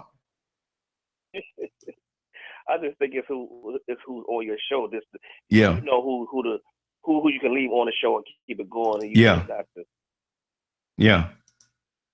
Well, I mean, one thing I think you need at least 3 people on the line. If you don't have 3 people on the line, the back and forth gets old after a while. Right. And it was 3 people. Everyone says what they. Everyone says what they need to say, and then it just dies down on the line. I noticed. Right. So that's all I want to say. Right. Yeah, and I'll just throw out some crazy things, because, like I said, I have like a multi-track mind. It's like I'm thinking of this thing technical. I'm thinking of this funny situation or a story. I'm planning something what I have to do with this and whatever. And it's really hard sometimes to sleep, honestly, because I'll do one of these shows and I'll upload some stuff and change some files. I'm not even going to do that after this show tonight, whenever it ends. And I'm probably going like another 30 minutes or so. My voice is about to crack, but I wanted to get this and do this tonight to let everybody know that I'm still here. And I have not been doing shows because I've been just doing really, really a whole lot. And it's really easy to fire up a show. I don't have to, like some people, Lance, I don't understand why you don't have more topics on your live shows and research and do the background. I'm like, I'm not doing all that. We're here to vibe. We're here to talk. Right. Absolutely. And I will do stuff like that, but I'm not a reporter or the scholar or the all-knowing. I depend on the contributions of everybody as far as their input in the conversation, whether it's to the chat room or whether they call in, whichever way you want to do it. If you want to call in and not use your real name, I'll see your number, but I'm not going to blow anybody up like that. 2 days later, some woman called with a sexy voice and, how you doing? This is Scurv. You sounded good. I'm not going to do that. And I could do that because I get a lot of photos of my text messages to titillate me. First syllable, hint, hint. But that's part of doing this, and it's an experience, and I would never blow up anybody's names, but people are very interesting. They're very, very, very interesting. If I did the Scurv After Dark book, years that I've been, and a big shout out to Dan Abia in Nigeria. He wrote a little post on Facebook. He said, yes, veteran blogger. I'm like, veteran? Heck, yeah, I've been out here for a while. Just a YouTuber. 2002, this is 2017. That's 15 years. I love it and I'm mad at it. Like, I could have had like at least 4 degrees in that time. And I would have been in a whole lot of debt too, right? It's been glorious, and I've known people to flow that way and change the topic of if you want to type something, right now we're going to flow. Right now we got the hunch in our back. Right now we going for it, It's not the foreplay anymore. We coming down the stretch now. So whichever way you want to do it, but people have come and gone. There are bloggers that I know that had some really fabulous blogs that were really making like 6-figure, digits, and they just stopped. I know 2 personally like that, and one from just knowing, and I won't put their names. They just one day stopped. Like, wow, that's amazing. What were you really in this for? So, Go ahead, man. So Lance, this is a question for everybody on the line. Have you noticed, out of curiosity, have people's behavior been changing around you? I was just wondering, like, you all noticed that as well, or not? Overall, like in the Donald Trump era. Have people become a lot more erratic? A lot more argumentative, a lot more, desperate seeming? Have people become a lot more desperate in your eyes? Yeah. I spoke about that in one of the videos I did a couple days ago. Driving on the route, going through Universal parking garage where the employees park. There was a car that came out. There was a little part in the parking garage where it teed off, so I had to go either left or right. I make a left there. There's a guy coming down from my right. He slowed down, looked me in the eye. It's a white guy, young white guy, little squirt. I could have crushed this guy. I don't think on those terms. And you looking at me like that because you're like far away in a car, and I'm not violent, but I'm like, it's a man thing. It's like, I'm gonna give everybody respect, but don't give me that look, because I'll fight King Kong at this old advanced age. Backing up like that. And I'm gonna say it this way: black men, understand that you all are mighty. This is why they come at us so much. So don't be afraid. I'm not saying anybody here is afraid, but don't be afraid to exude that, because that's something that you cannot buy in a steroid bottle, a bottle of creatine, protein powder, go to the gym type stuff. You can't purchase it. Academies you want, military and law enforcement, the others, but they can't have that thing that you have when you're on. And they're fascinated by that, and they're envious of that. And they know their world is coming to an end with that foolishness. Yep. If they were all about the kumbaya and the love, they wouldn't be scared about that. But they're scared of genetic annihilation. And they know it's coming. And again, I'm going to say my penis, my penis is a crayon and the world is a coloring book. Maybe not mine, but everybody's collectively. Let's color the world. And they're mad at that. This guy, we're in front of this light. The light turns really quick. I'm behind him. But I keep like 2 car lengths between us because I know he was going to pull that trick. He's looking at me in the rear view, like, when this light changes, I'm going to sit here. When it turns yellow, I'm going to zoom off. It takes a while for the bus to pick up speed. So I kind of cocked my wheel to the right. So when that light turned, I was going to jump in the right lane that was really a turning lane and just get around him. So it turned, and I started to go to the right. He jumped to the right and tried to sit there and stop. Then he went through the yellow, but I had enough to get through. Then he tried to cut in front of me like he was mocking to hit me. All for what? Why are you acting this way on a glance? Listen, it's spiritual, y'all. I don't mean church and religion. It's something they know on a different level. And those of us who can see right through it, they know that we can see them. We know that we can see right to their very core. I know that you are scared. I know what you are. You have no reason to be scared of me, but you know how you treat me if you were in power, and the way you already have been treating me in power. Now you're afraid. Now you're trying to take a stone and throw it at me, and you know I got the power to crush you. I mean, I have your tanks and your guns and your twisted legal system to make up lies on me, or your media to twist and paint me a certain way, but you know I'm the real thing. And you envy me for what I have. And I'm going to flex every chance I get. Little 26-year-olds, 27-year-olds out here eyeing me down. I'm twice their age at 54. You can't handle me. You got a short shelf life. You'll be old in 5 years, and I'll be looking younger. So don't even come at me like that. You know what I mean? And it's not about us and ego. It's our connectedness to creation. Forget the religion part. Our connectedness to creation. This is why I don't want to eat nothing unless it comes from creation out the ground, worshiping the sun. I don't want no animals no more to clog myself up. I want the real raw. I want to glow. I want presence so strong that I can sit here quiet and just look at somebody and they can feel the power coming out of my eyes and know that I'm not the one to mess with. but yet and still, I am the one to deal with on a godly level, on a love level. But depending on how you come at me, that's what you're going to get back. I'll give you the shirt off my back no matter who you are. But if you come at me the wrong way, I have that power connected to the universe. I don't mean I got a wicked left hook and can knock you out. I probably do, right? Matter of fact, I know I do. But it's not about that. You see, it's the righteousness. And they're feeling their evil right now. They were rah, rah, rah, Trump, yes, the blacks, the Mexicans, make America great again, and they get up on Facebook and see some truth that some of these brothers are sharing, and they're trembling. So this is what makes them run harder. And we're supposed to live in a post-racial society. They're the ones shallow only seeing that. We have to deal with it with who we are, because those are the people who are the majority in this country and have a modicum of privilege and power.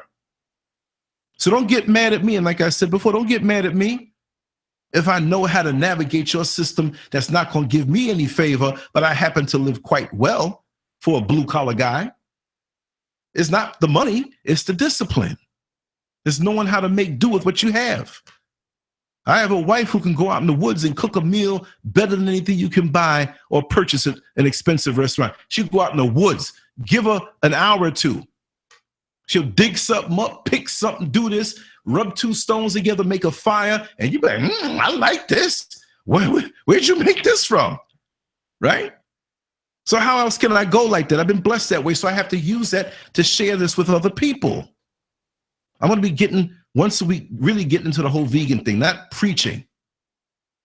I'm not going to be into that preaching thing because this is all new to me relatively. But I want to open up channels for Black people to speak about that. You know, who want to make that transition, but want to do it the right way. Because I see a lot of people that just don't know. And that ties into the spiritual and the mental, and to make ourselves better. We're the real X-Men. We have these powers. They call us mutants, but they're the mutants because they don't have anything. That's why they need us. And again, that's why they're snatching up. That's why they're snatching up our girls. That's why you need that melanin. Yeah, that's why they're snatching up our girls. And they got them somewhere harnessing their power. Harnessing their wombs, their body parts. Like I say before, Black America, we are the junkyard of the world. Or America's junkyard, or the junkyard of the world. And like that man who left in the comments section, he said, you know, junkyards, you could have the flashiest Bentley, and you go to a dirty junkyard, there's a smashed up Bentley right there, and you want that little knob or that little part. Hey, I'll polish this up and just put, and so they don't care about us. We're there like junk. Junk in the hoods, junk eating the bad food, right. Junk killing each other off. Right. And you know what? For all of us, like the gentleman said, well, you know, with all the people waiting for organs in the inner cities, well, you know, look, with all the people who look like us, who are waiting for kidneys and hearts and transplants of different degrees, there should be nobody in Chicago who's waiting for that. They're waiting for a kidney. Well, it's just a matter of time. They say the way folks up there killing each other. Or they go, brother, I know him. Let me get his kidneys. Where'd the kidneys go? Could be over somewhere in Dubai, in the Middle East somewhere. You mean I can't get them and we're producing free body parts for the world? That's a damn shame. Emergency room. I know I can get me some kidneys. I'm like that dog in the parking lot of a KFC. I know niggas gonna eat tonight. The clubs are letting out. And I'm going to hang around in this parking lot. And they always buy more than what they eat. Oop, there's a bowl. Choop, choop, choop, choop. Oh, hungry dog. Know how to throw the face. You sit there. I can't. Here you go, man. And he bold now. You drive up. He walking up to you looking at you like, yes. 3-piece.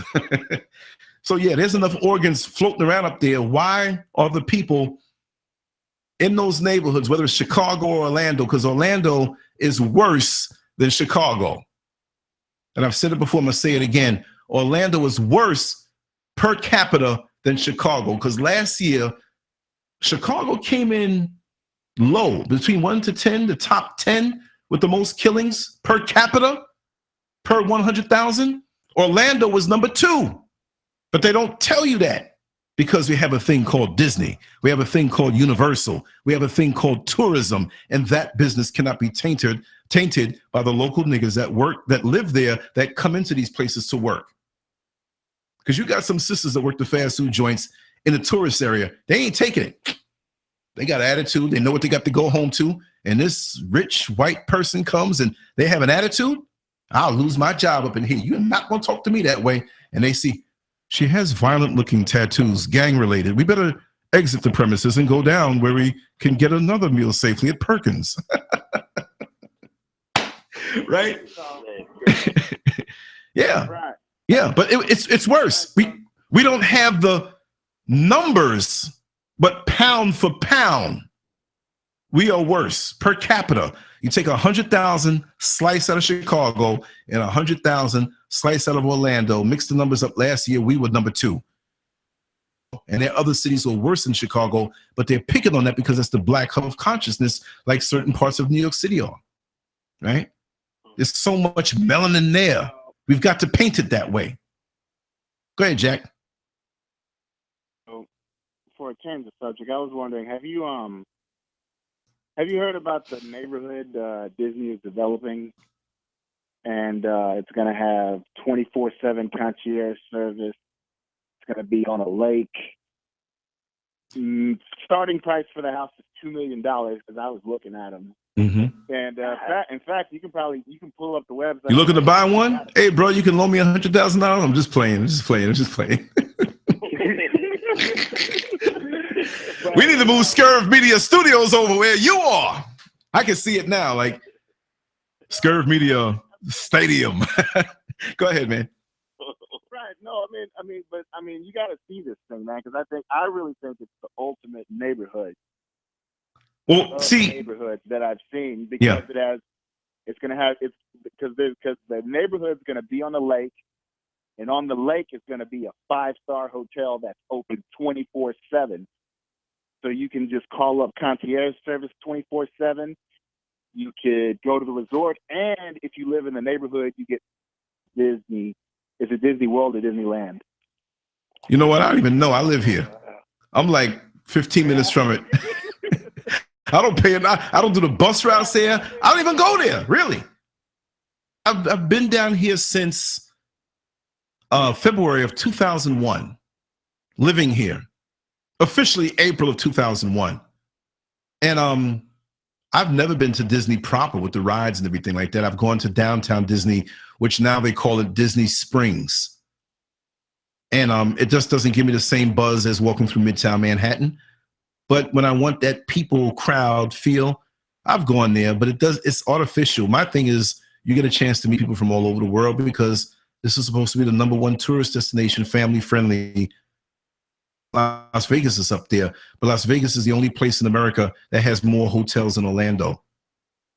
Orlando's right up there. Right. Yeah, but family friendly, Right, a world destination. You ain't got to leave the kids when you come here. Las Vegas is a different story.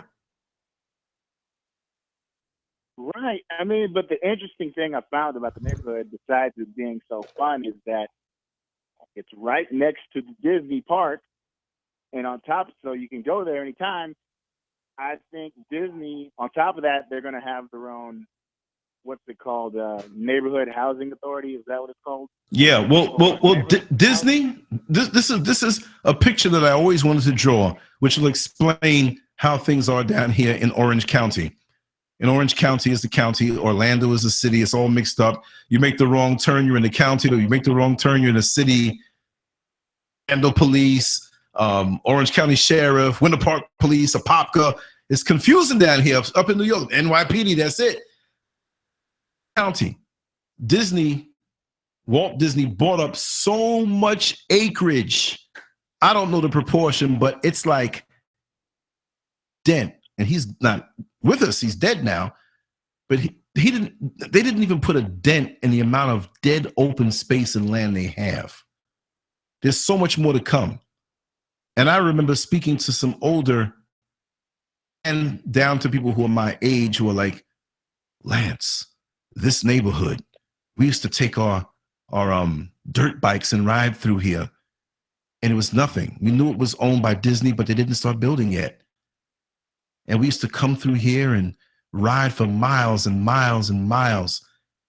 And still, since, you know, what a good idea. When I have a chance, I'll just take my camera and stick it out the window and just ride. You know what I mean? And let you see how vast, and maybe do a voiceover and let you see how vast it is. It's not like, oh, just a couple of, no, it's a lot of space. Believe that? I'm not doubting. I know you're speaking facts because I heard of something like that, but I hear Disney talk all day. Disney is its own. Disney runs Orange County. Disney runs Orlando. Disney is the pimp.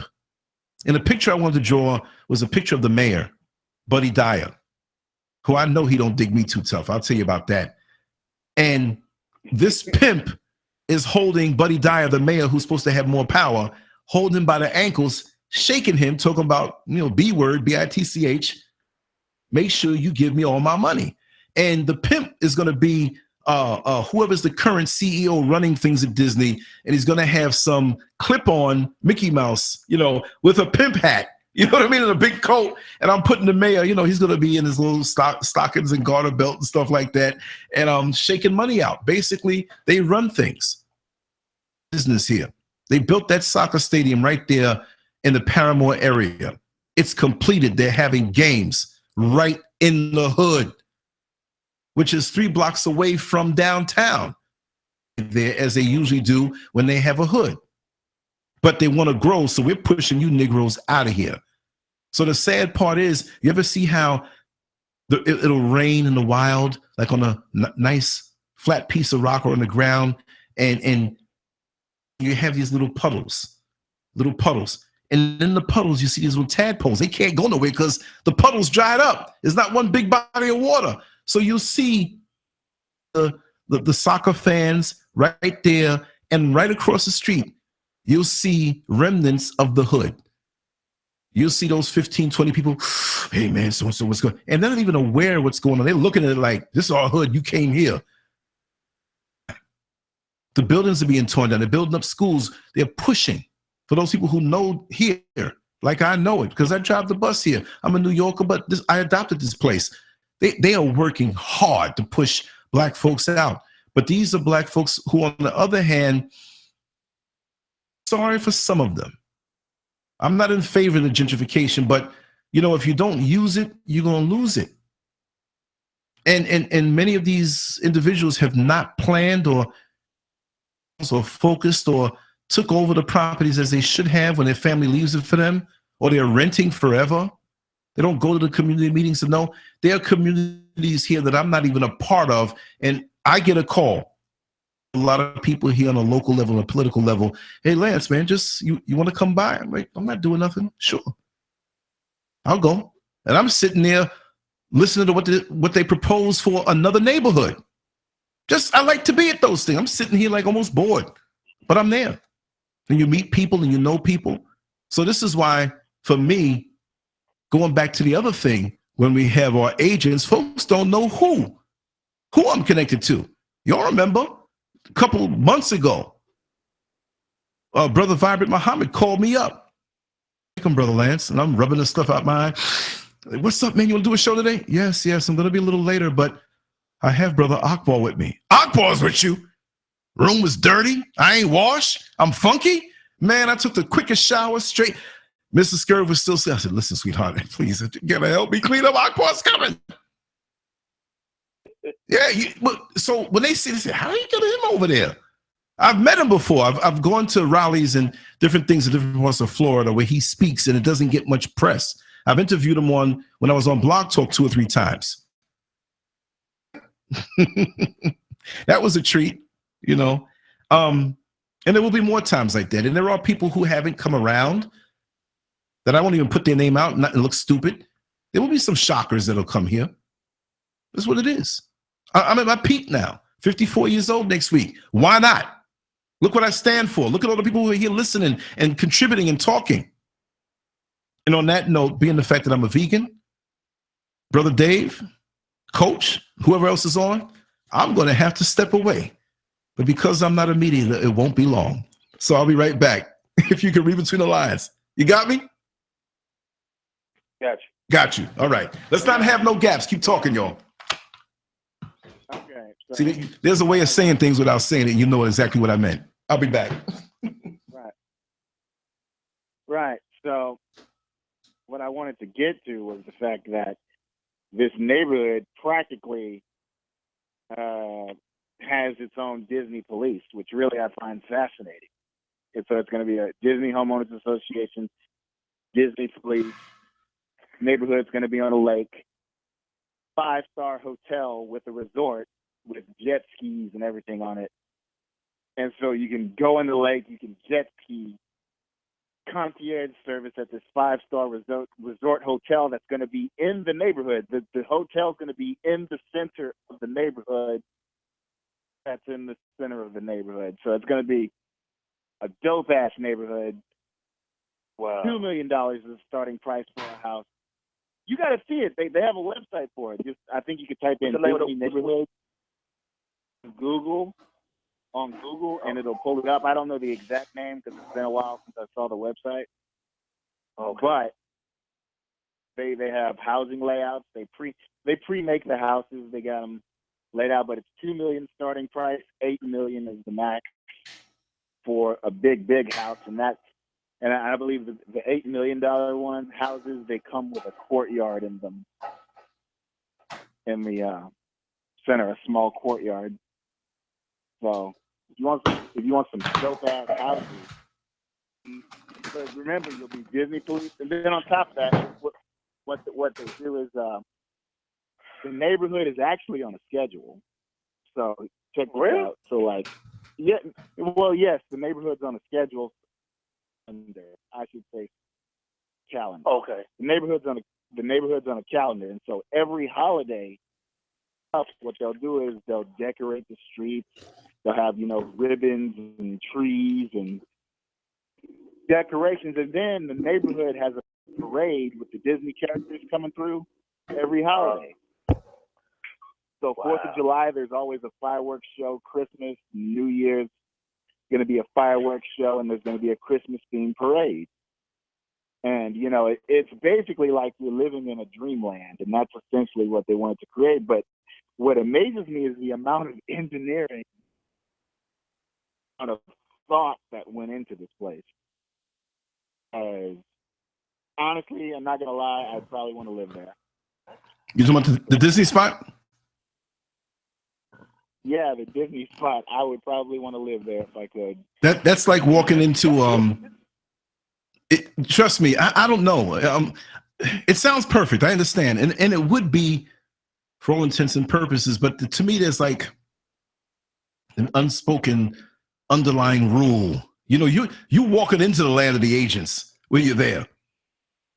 You know what I mean? You'll get there. See. Let me tell you about Orlando. Let me tell you about Orlando. This is just an observation. It's an illusion. A Star Trek where Mr. Spock was laughing and he was getting laid and he fell in love and they got hit by the spores and they came down to this place and the spores had Prozac in it or something. I don't know. Molly and Prozac, little alcohol, and they got hit with the spores and everything was good and orgasmic and blissful, and they wanted to leave the ship. It was an illusion because to me, when you like Mrs. Scurv works in hospitality and she's been in it for 31 years. When you know the underside of it all, me as a bus driver, bringing people to work back and forth, and you see how vicious these places of employment are that are high end. I have some people that, if it wasn't so late, I'd call them. A friend of mine who's a chef, and he's down with the deep conversation, not just being a chef, but beyond. He'll have you not wanting to eat in any of these places because he'll tell you how nasty they are and how these people treat you, especially when you're black and you're good at what you do, but they have to have this psychological hold over you. Like you really can't relax. We can't see you live too good. This machine. You have to grin and bear it and wear the Colgate smile, but it's like you're smiling, but you got a sharp pebble in your shoe and you can't talk about it. Illusion. Unless you have that kind of money to come in. But I tell people, don't come down here and have to work. And I don't mean you have to have $1 million, but at least if you come down with bigger city money or whatever you've done in life, make sure you've taken care of the brunt of the roof over your head. If you can live mortgage free, right? I'm not saying it's hell, because it's heaven to me, because you can put me anywhere. I'm going to have me some heaven. How to do that. But most people don't know how to do that, because I don't need out there their illusion. That I walk with here and here. So even when I'm driving the bus, I'm in, how do you do it? You're sitting there behind that wheel dealing with all these people. I don't see y'all. Go ahead. You're a quarter short. Go ahead. I ain't got no problem. You off. But it can be nice, but it's almost like a tourist. And you come right into the tourist area and you experience all of this and you go back. It's like, oh my God, I found heaven. Because you can turn the corner from a hood and walk right into a place that is so scenic. But when you know where a lot of these folks live that work in these places and what they have to go through, it leaves a bad taste in your mouth. It's like a well-painted wall with beautiful pictures on it. But you know you better not puncture that wall, because they got a gazillion roach nests behind there ready to crawl in and make it a nasty situation. You know, it's a facade. And it's about money. Okay. You know, no, try it out. Come on down. But bring your soul with you. Bring, because. Yeah, I will. But see, this is the other thing. This is the other thing. In Orlando, when you live here, it's not like any other place because of all that beautiful looking stuff. I mean, it's really impressive. To me, maybe I'm wrong for saying this, but it's more impressive to me than New York City. On a different level. Nothing can beat New York. That you see the palm trees and the manicured lawns for miles and all of this stuff. And it's amazing. The illusion of it all is amazing. But look, it doesn't do nothing. I don't hardly go there. The soul of this place has been snatched.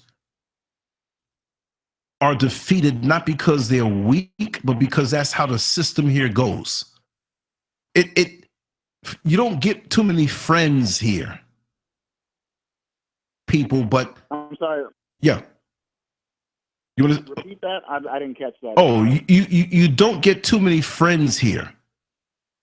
Here, sincerely, even when you want to. Look, I'm a networking mother. I'm a person who's like, hey, let's do this, let's do that. It's hard. You don't see me run with many people here. I'm not trying to run with people, but find people of the same spirit. Many talk it, but the life has been sucked out of them. And so when this system observes you, I'm speaking in a broad sense, and you live here and you have so much enthusiasm and drive to do something, whatever it may be, they look at you with the side eye, because where are you getting all of this inspiration from? Spiritually, this place is like a dry well. This place is like a dry swamp, a lake that's been sucked out. There's no life here. There's the illusion of it. People come down, take the pictures. It looks beautiful. But when you really look with your third eye, this is a wicked place with a stronghold over it. Really bad. When I first came down, there was a Native American who, when I first came down, I was going back and forth. And I was going to a friend's house who lived in Polk County. And they spread out the background investigation and the various tours and tests before you get in corrections. It's not like a one-shot deal up in New York City. They had you do this stuff over and over to make it, you know, you better be committed, because you're flying down every other week to do this. So I was going to stay over by his place. Said, oh man, don't get a hotel. Come over here by me. We can hang out. Okay. So I lost my bearings. I went like into the tourist area when I got off the plane. I said, okay, I thought it was like closer the first time. I ended up taking a taxi over to his house. Didn't want to bug him, it was late. And the Native American who was driving the taxi, he was like, listen, I feel I can talk to you. Let me talk some small talk at first. He says, I'm gonna tell you one thing. This place, Orlando, is an illusion. There's a lot of wicked things that happen here. There's a lot of blood dropped in this soil. Of course, you can look at me and tell that, you know, there's not too many people like me around. But every other street name is a name from my culture. He's a Native American, and he says this is not a good place. There are a lot of wicked spirits. I don't know what your religion is, your way of worship, your way of viewing the universe, but there's a lot of wickedness here. It looks to be beautiful, but there's a lot of wickedness here. And if you partake in this that's here, you're going to pay for it. You had nothing to do with it, but you're here, and you're going to pay for it because there's a lot of injustices that have been done. Because I do believe I know what you are. You understand? But don't take everything for face value here. This is not really a wonderful place. There's a stronghold of lust here, and there's a stronghold that pretty much causes most who come here together to go through divorce. You don't have to believe me, but I'm telling you the truth. You might never see me again, but you're going to always remember these words. You have to bring your own. It's like bring your own brew, bring your own beverage, pack your own lunch. Because if you think you're going to plug into anything here and get that, it's not going to happen. And I'm a very positive person, he said. You will, far and few between, but don't waste any time looking. Come with your plan, your way of living, because you might find that you're going to be a very lonely person here. And it's true. Where you can go into the bigger cities, not because it's bigger, but you can network with people. Hey, man, who's the guy who fixes brakes? Hey, man, it's late. The beauty salons are closed. My wife wants to get her hair done. Who's doing the hair out the kitchen?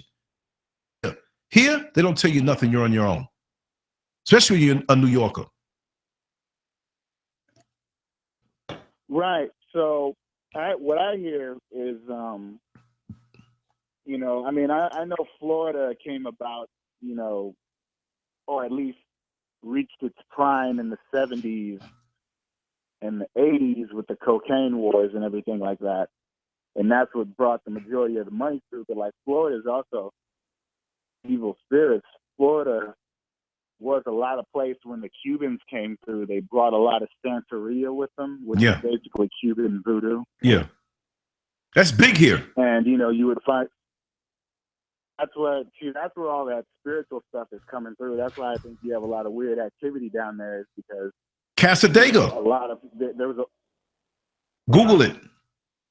I'm gonna put it okay, Google that, y'all, in the chat room. Casadega.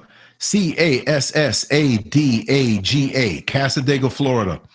And they'll paint it as nice and spiritualists and all this stuff like that, but it's a whole town here in Central Florida, up in Volusia County, that basically is about not the good side of things, but people from all over the world come here and they jet up to Casadega for that type of activity. And so you have a lot of spiritualists and palm readers and different things. These folks live here, and it's all smiles because that's how they make their money. But there's a different side to that.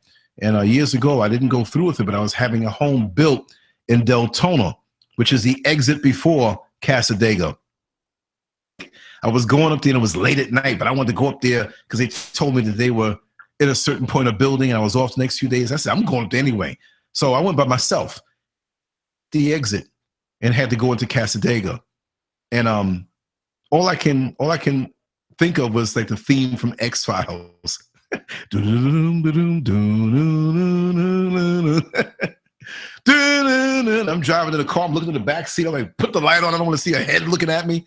But it was spooky. And they do a lot of weird things up there that they don't document. But that being said, Central Florida, yes, there's a lot of churches that appear to be churches, but they're not churches.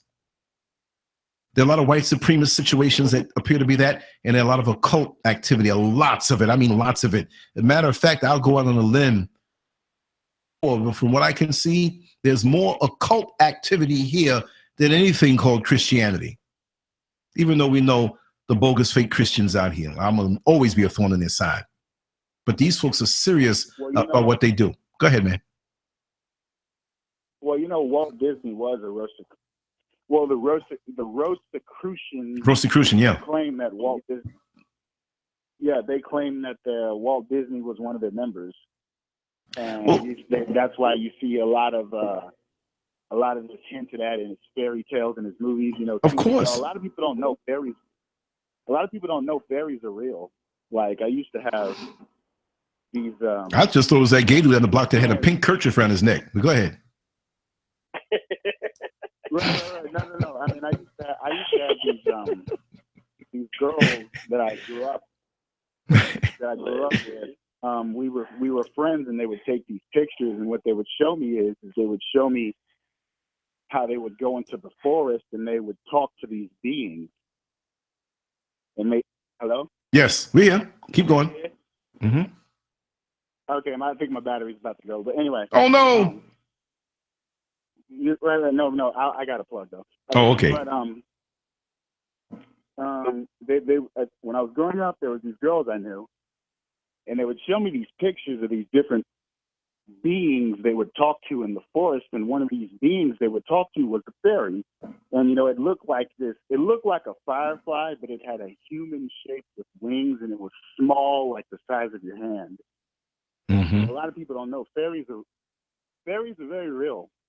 But they don't exist in the physical world. You have to actually reach out and know the special process to contact them, which is very dangerous. But mm-hmm.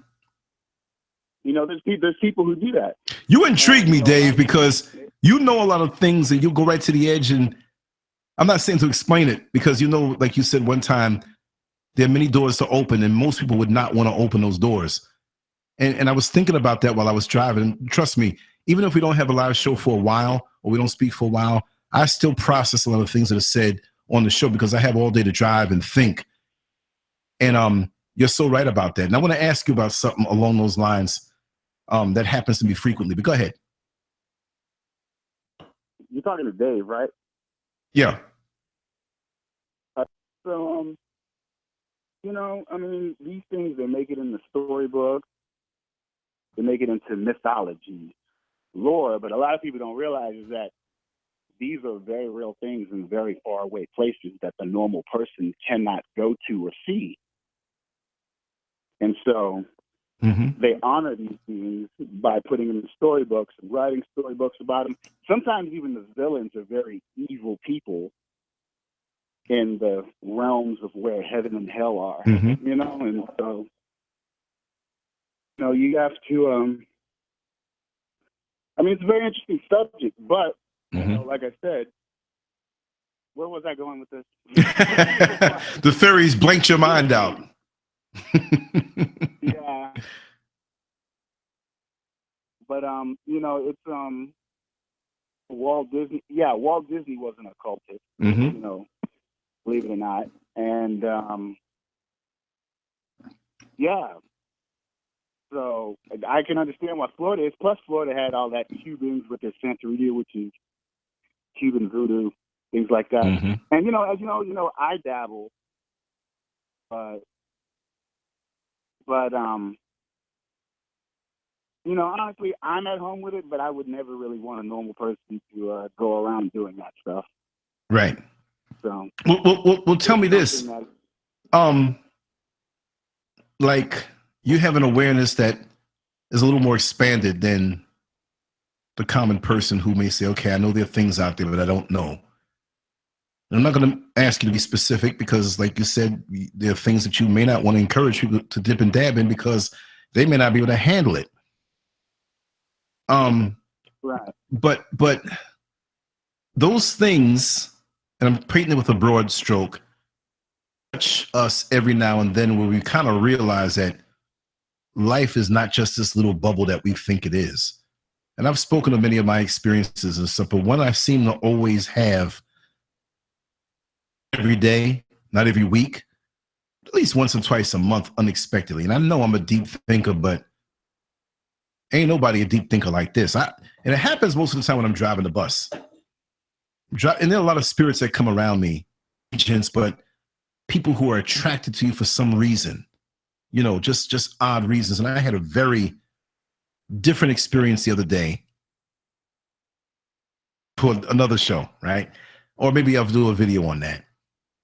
But I'm driving the bus, and I'm relaxed, and I'm in a zone, and I'm deep in thought, but I have enough consciousness to do my job. If a cat runs out in the road, I can stop it. If something happens, I'm there. I'm not zoned out. I'm going to run into a tree. You're doing what you do.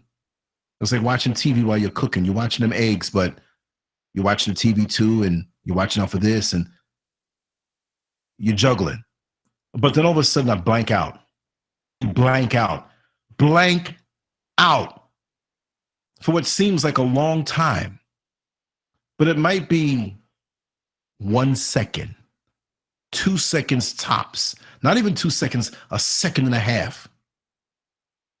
But when I blank out, I am gone.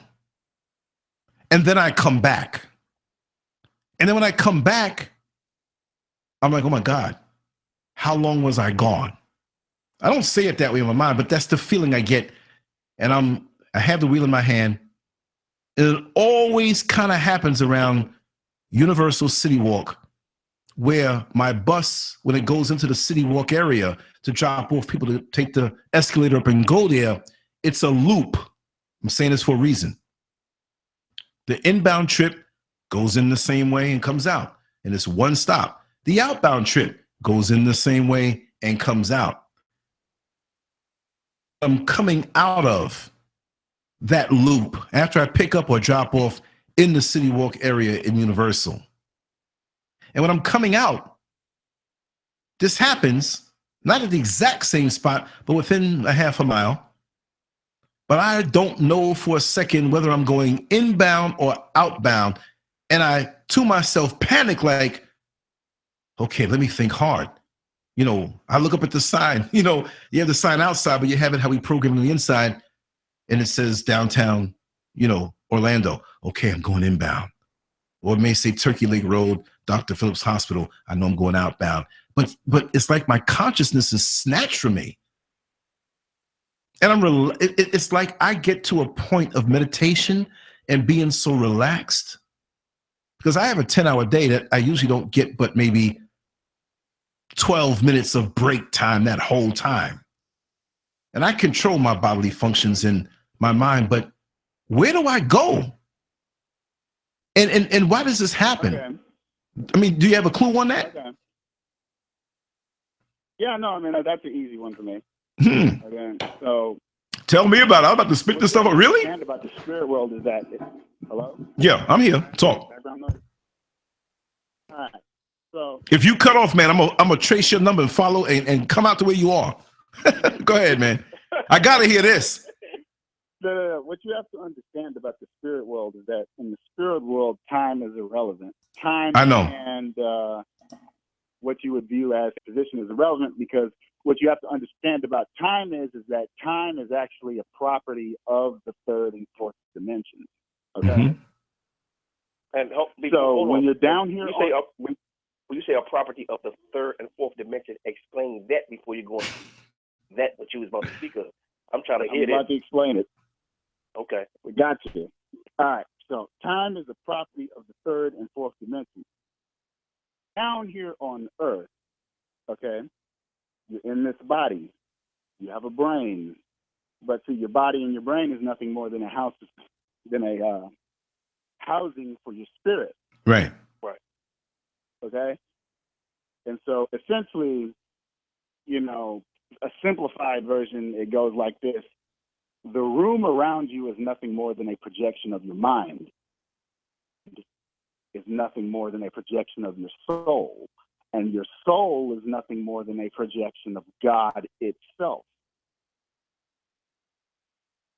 So, with that said, since we know that the reality, or I know, but you know, other people are unaware of, that reality in the third dimension is nothing more than a projection. Okay? Mm-hmm. And then that goes into, that goes into, you know, energy and how everything is perceived. Okay, so long story short is, when you're in your body, you're in the third dimension, right? And down here we have something called time. You age, you know, days go by, you got seasons, different things like that. So time is attached to the third and fourth dimension, being that the dimension we live in. When you die, okay, when you die. You said that's scary, man. When you die, like, oh no, just say transition, but go ahead. Yeah, but for the people who don't know, transition, you exit the third dimension, right, and the fourth dimension, and time no longer applies, And that's how eternity exists. Yes. Okay? Yes, I'm with you on that. I understand that too. Yeah. Right. So here's the thing. When you black out, you're temporarily going somewhere else, because in hoodoo and voodoo, what we believe is that when you sleep, your soul travels. Technically, you're not in your body when you sleep. Right. Okay? And I've experienced this because, like I said before, there's things in the spirit world that can get to you or attack you while you're in your sleep, because technically you're on their level when you sleep.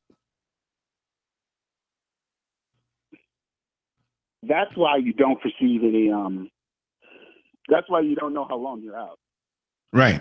Because technically you're not in this dimension anymore. You're not in this physical world. Time is only part of this physical world. Right. Whereas the spirit world, there is no time. There's no real rules in the spirit world. Right. I understand. There's another chaos up there. But that is why you don't know how long you're out. You know, you keep wondering how long you're out. And so why does that happen to you? Well, like I said, push, pull. There are energies in this world that can push and pull on your spiritual energy. And so that is why I carry crystals with me. And so for that problem, I would recommend carrying something like a quartz crystal particularly, to shield your aura, reinforce your aura, and protect you from negative energies that may do that to you. But even professionals sometimes, because of spirits and different things like that, you know, they black out, and that's why they always bring a second person with them. Because you always need somebody to drag you out the room in case you're fighting a demon or something like that. Right. And I'm not talking about a figurative demon for those listening. I'm talking about a literal demon that haunts the house. Right. And which I was told bite and scratch you if it's strong enough. Yeah, I was told that. Let's go deep. Show with a young lady who I never had a chance to do the show with, and she actually came on with me and Mrs. Scurv and my stepson. But she comes here frequently, and she got really close to Mrs. Scurv because they worked together for a while, and so she's been going back and forth. She has an interest here, and immediately she is very sensitive. She is a Christian, but who's in that box. You know, she speaks just like you, right? Because she's aware of other things, and what brought her into that, the real deal, is that, and I would say I'm modified. I really shouldn't even say she's a Christian. She's beyond that, but she comes through that. She had some things on her life that when she went to this particular in Jamaica, that was so like on point. They saw her and said, listen, this is what it is. And you need to get this out of you. And long story short, they prayed around her and stuff like that. So the people got around her and they grabbed her around her abdomen and grabbed and pulled out physical nails that they handed back to her and said, listen, you have more of this in you, something to that effect. We got to get it all out of you. And she had these severe pains in different parts of her body. Story, but I want her to really be in the mood for it. She's upbeat and everything, but when she goes there, I think it's really emotional for her and she'll start to cry, right? But she's very sensitive that way. I mean, she sees you and she sees what's around you. She sees, and I didn't know this. And when the first time she met me and she came here, she knew that in my life, I've dealt with a lot of emotional pain. She began to say certain things that only like, how she know that? Not super specific, but specific enough. But she also said that this house, when left alone, has a great energy. It's you and your wife here, and things are wonderful. But it's not just you and your wife here, right? And she went on to tell me what she was looking at while we're sitting around. I forgot what name. That woman that's haunting you, right? Yeah, that. Yeah, please don't say that. Huh? Say it again? Don't say the name. I kind of hate the name. Yeah. Please don't say the name. Right. Here that had nothing to do with us, but he laid claim to the physical house. has a problem, and he really has a problem with my wife. But because I'm such a strong presence here, and when I say over, I'm not saying over like a chauvinistic, I'm over my wife, but just in her life and my aura around her, it protects her, and he can't stand that because he's stuck here in this house. And when she comes back, she's like, well, I don't really see him here anymore. What did you do? I said, we didn't do anything, you know? But for that thing that follows me, that I was told about back in the 80s, I know that that's still something because it affects women around me, not my wife, but down through the years, those secondary, yeah, Nicole, she's very prophetic and very sincere with it. And that's why when she comes back, I think maybe she's still here. If she's here this week, I'm gonna try my best to get her, because she came by last weekend. If she's still here, I'm gonna make a call. I want to get her in. I don't care if it's late, early, it'll be recorded, it'll be live. I just wanted to vibe for an hour. Even if I go out the room with a mic where she can just, I want her to vibe. But that woman, I'm not going to say her name, but I'm going to, can I describe her? No. For the people listening? Here's the thing, you know, What's your take on it? What are you feeling that way about me and this entity who can't ever have me? That's what I was told. She wants me, not that I think I'm all that. Here's the thing. She can't really have me. That's what I heard. Here's the thing, dude. Horror games with that entity's name on it. Say that again? I've seen horror games and media with that entity's name on it, so I'd rather not just think about it, to be honest. Okay. Although, you know, but for you, what I would recommend is that you find someone who's trustworthy, because see, the thing is that this occult thing, it's icy lifestyle. You know. Yeah, well, I mean, I'm not gonna say everyone's clean cut in this, but it was primarily preserved by criminals, dude. Mm-hmm. So, but you find someone trustworthy who who's not a scam artist, because see, there's lots of Oh yeah. Who will try to put you on the hook and keep you on the hook and keep you giving money.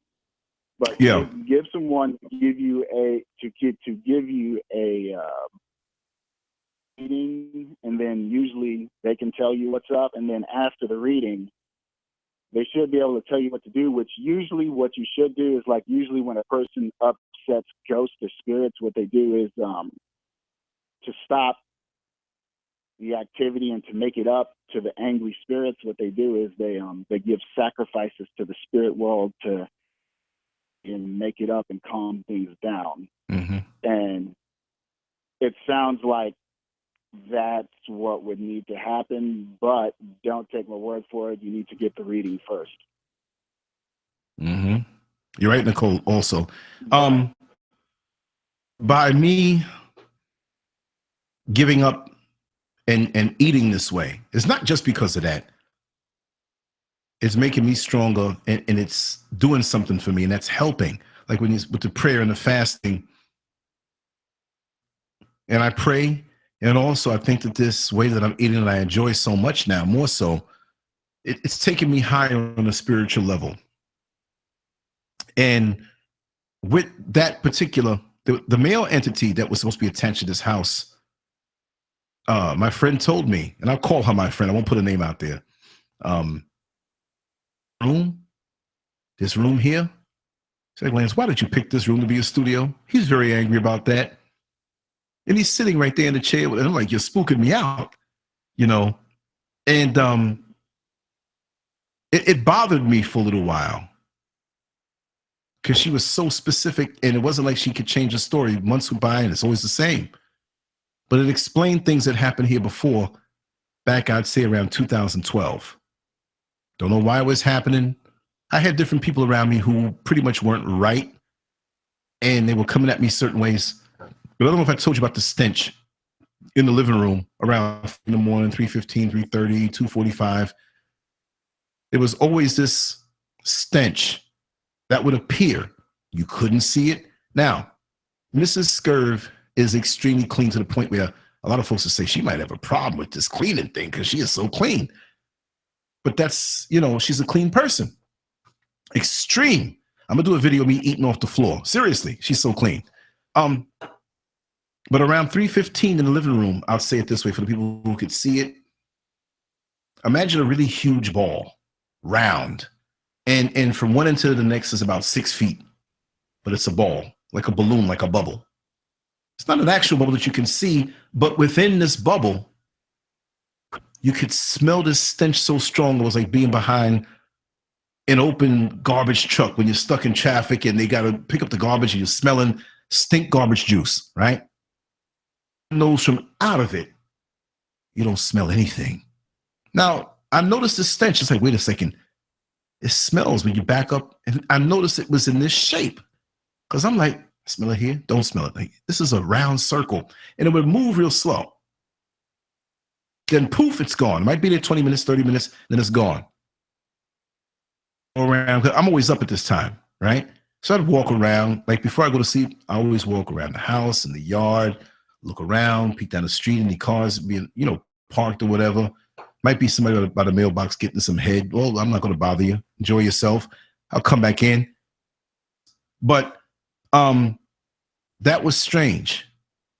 And when these particular entities, these people that I knew weren't around me as much, it was gone. There was banging on the garage door coming into the washroom. You have the garage that opens up and you come in where the cars are.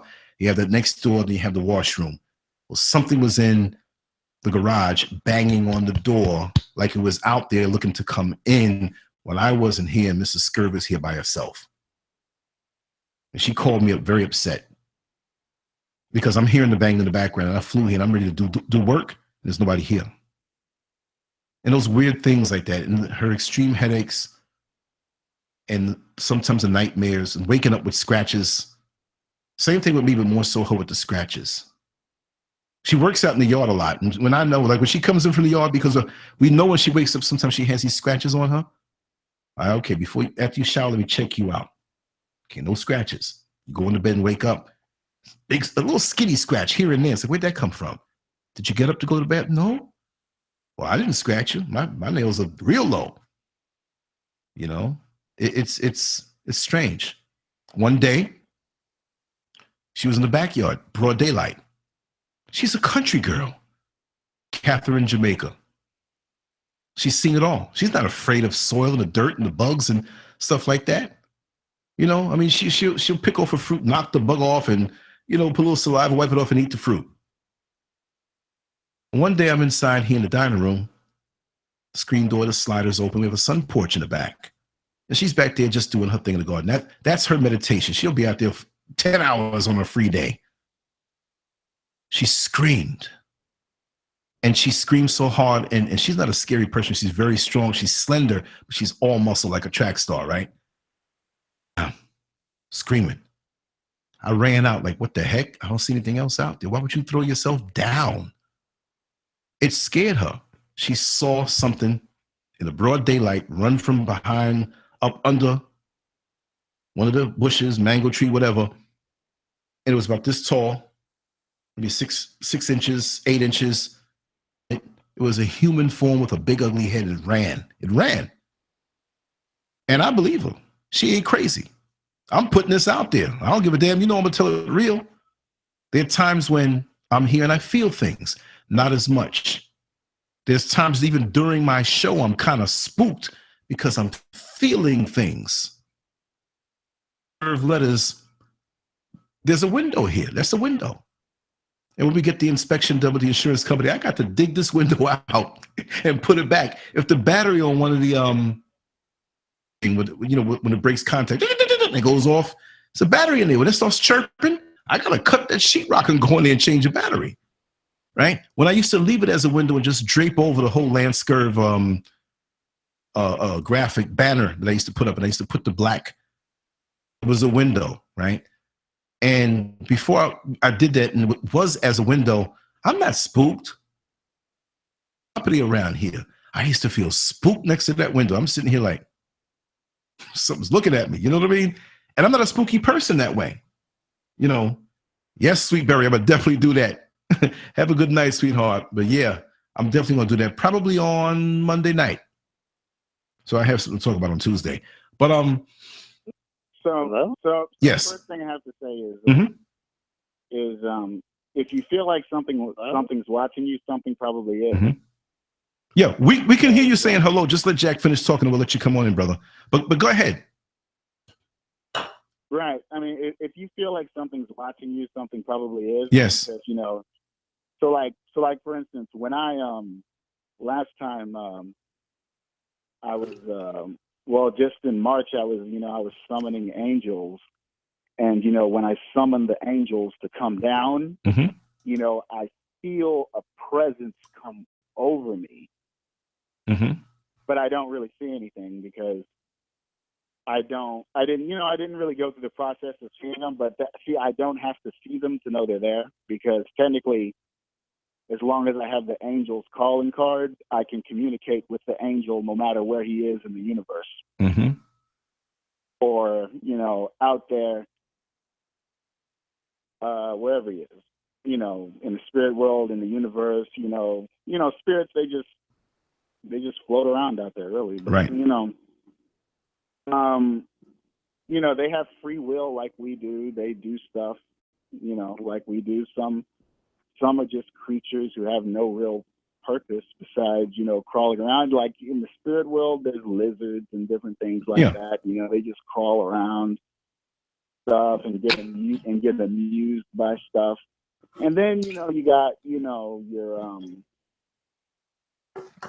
there's creatures out there that are predatorial, like you run into them, it's on. You're gonna get attacked. I heard. You're gonna have hell if they get in your house. Right. Thinking about doing horrible and horrific things. Right. And they prey on vulnerable people, and they prey on people who don't know how to handle or deal with them. Mm-hmm. And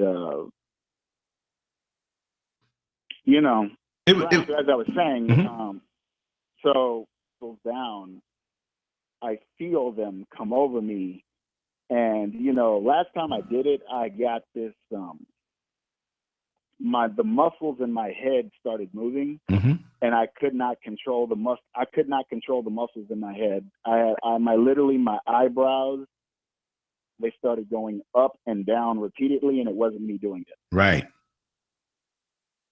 It wasn't me doing it. And exactly see them because, they're invisible. And sometimes if they want to be visible, they have to use some energy to do that.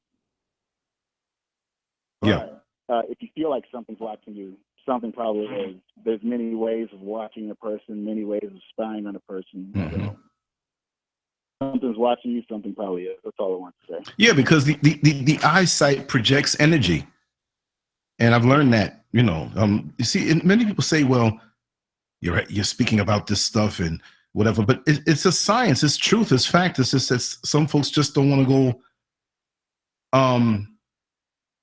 It's friend request. Okay, yeah. There's another one ensues, but Nicole was saying, could it be some type of sign of Obi or whatever? Here, yes, I've had that on the premises, stuff left at my front door a couple of years ago, and because of the vast amount of pots and flower pots and greenery and places to tuck things, I believe it's been going on. And I do have a funny feeling, former marriage, put it out there, so what, who are really upset at what I do.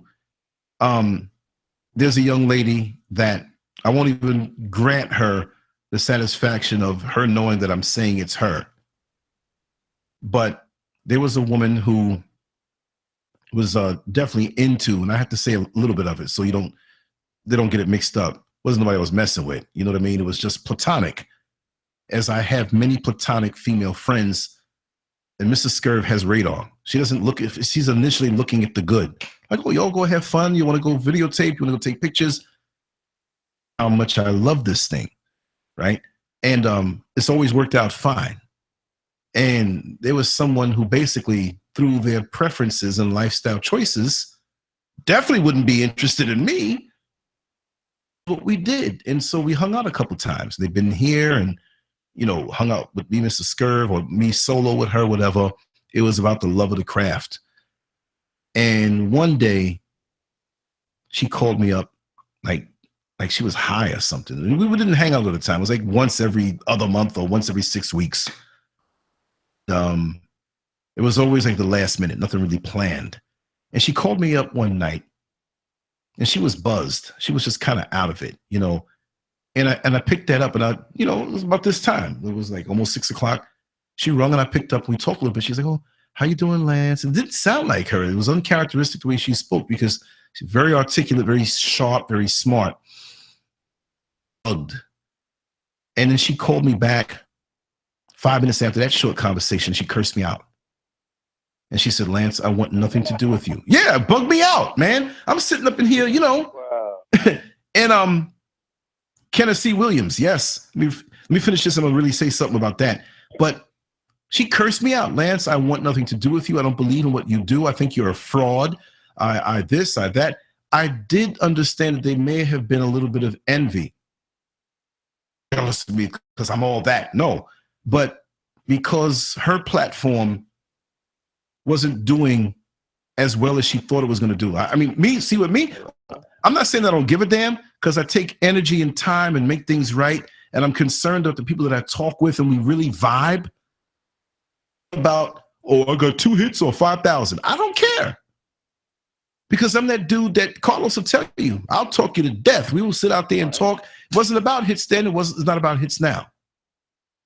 They watch that so hard, they get discouraged so fast. I don't care about that. I'm going to do this anyway. This is in my soul. So this is the creepy part of what happened. She cursed me out. 10 minutes went by and she called back again. "Hey, Lance, how you doing? How's everything?" "Oh, I've been having some wonderful days." And I'm like, man, this is flipping me out. Is this April Fool's or what? You know? So I went along with it, but I cut the conversation short and I said, she's messing with drugs. Just say no. So I didn't hear from her again. She got online and cursed me out publicly. And I just blocked and just disconnected, because you come with drama, you're around drama. I don't want to be bothered. I don't want that energy around me, not at this point in my life. Short, right? I can hear you saying hello. Let me just finish what I'm saying. So one day, my phone rings. It's a blocked number or unknown. I say, "Hello." You know, my phone's always ringing. Hello, hello, hello. Nobody answers. I hear background noise, like she's by a window in somebody's house, and you can hear the vacuum and planes flying over and all that business. Little kids playing. I rung again. I picked it up. They didn't say anything, but they never hung up. So I muted the phone. Like, okay, you're not going to hear mine, but I'm going to hear yours. So I muted the phone and put it on speaker, just so I'm going about my business. They would stay on. 20 minutes, 30 minutes, 45. This is creepy. Clip. Ring again. Mind and cut the ringer down through the middle of the night. The phone lights up the room like, this person's call. When do they sleep? Now they would ring the phone for 5-6 hours, take 20 minutes break, ring it again. So I had to call Carlos, because he knows a little way of getting around things. And I found out who it was. And it was her. But this was like 2 or 3 years after we last spoke. I said, "Hello?" And I said her name. I said, "I know who it is. The game's over. You can continue. But next time you call, you'll see me face to face." I went to a YouTube channel and come to find out that she was into casting spells and doing all this stuff. And I didn't know she was into that stuff. But she really got deep into it. And every now and then, periodically, I'll check. And now she wiped all of that stuff away. But she's a little gone. But she is very smart, stupid, but there's something imbalanced about her. But for some reason, she took set on me. it's me. I didn't do it to you, sister. Pissed you off. But at one point, and I don't think this was her, we found bird feathers arranged in a way by the front door with some bird seeds sprinkled over it. And Mr. Scurv had swept out there the day before, the night before, and hosed it down. We were in the yard cutting and everything like that. And it was like a cat killed a bird and just feathers were there. These feathers were arranged in the front door through the iron little railing that we have that's 6 feet tall. You can't touch the door, but you can get down and now we have our cameras, and we have strange people every now and then. We had a white man that walked up in the afternoon. We just happened to not be home, and he got down on his hands and knees, and he was reaching for something, like he was putting something and reaching.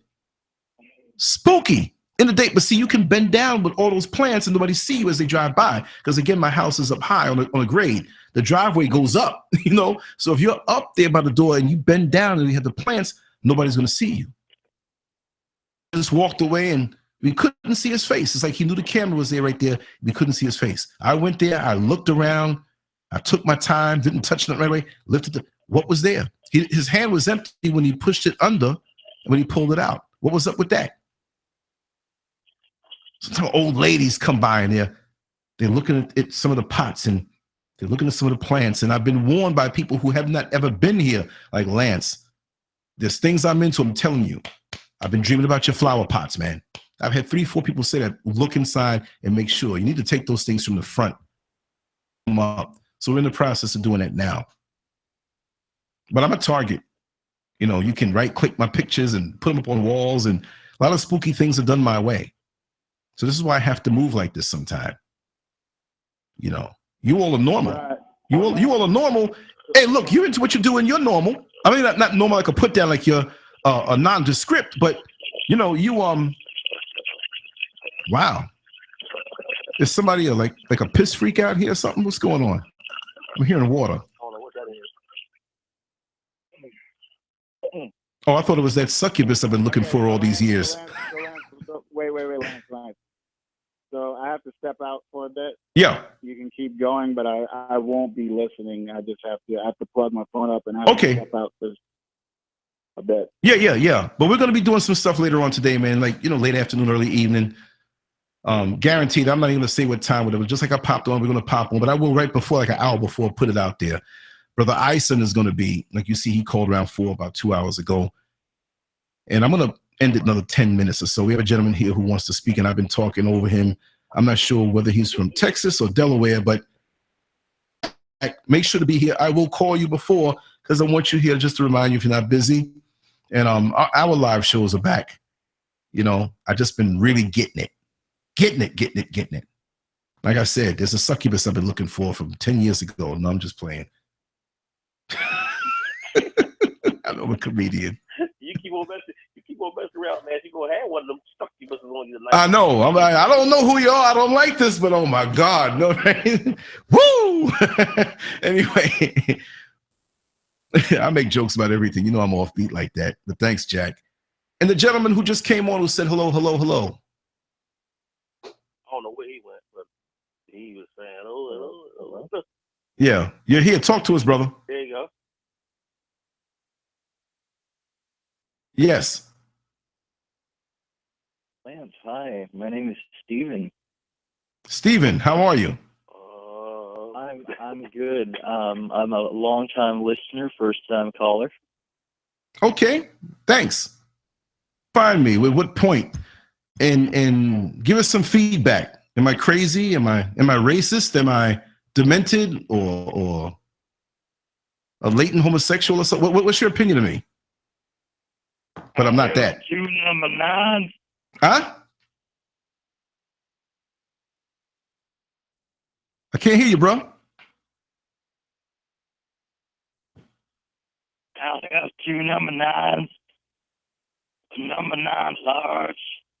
A number 6 with extra dip. A number 7. Number 245. One with cheese. And a large soda. Sounds like you're pretty hungry. Hear that, Coach? No, this is Brother Eugene. Lance, hey, we just talked about something. And I know. How do you think I feel on my bus? that quick. 2 number 9s, a number 9 large. We're going to have fun with them for a little while. Then we'll, terminate the action here. A number 7, 2 number 45s, long with cheese. Well, you know what I'm going to do? You know what I'm going to do, long-time listener? You know what I want? I want a number 903 with a number 522 with a number 0919. You think you can get that for me? I have a poem. I want a number 903 with a large 522 with a number 0919. Is this the LanceScurv show? Yeah, it is. Let's lock it down. Conference locked. We got to put the screens up because sometimes we have a couple bugs and mosquitoes come in. He was bored. This is crazy. Oh, this is mild. My phone, the pictures sent to my phone, the bizarre stuff. This is what you got to watch. When you're out there, you're out there. I'm a little guy, but I'm very accessible, and it can always be that nut. That's why when it's funny, if you ever see me in the street, like if I don't see you first and you see me, how I carry myself, people are like, yo, look like you're ready to go to war. And I am. I'm ready to throw jammies. I'm ready to roll around in the dirt, do whatever. I'm ready to get punched. I'm ready for somebody to come at me with a weapon. I'm home. I can relax. You know what I mean? But I've got to use that level of anticipation and craziness. Oh, yeah. You know what I mean? I did. We deal with it all the time. Those spirits, man. Those spirits are something else. But it just so happened he slithered in there. Mm-hmm. And all of a sudden, man, I'm like, look, here we go.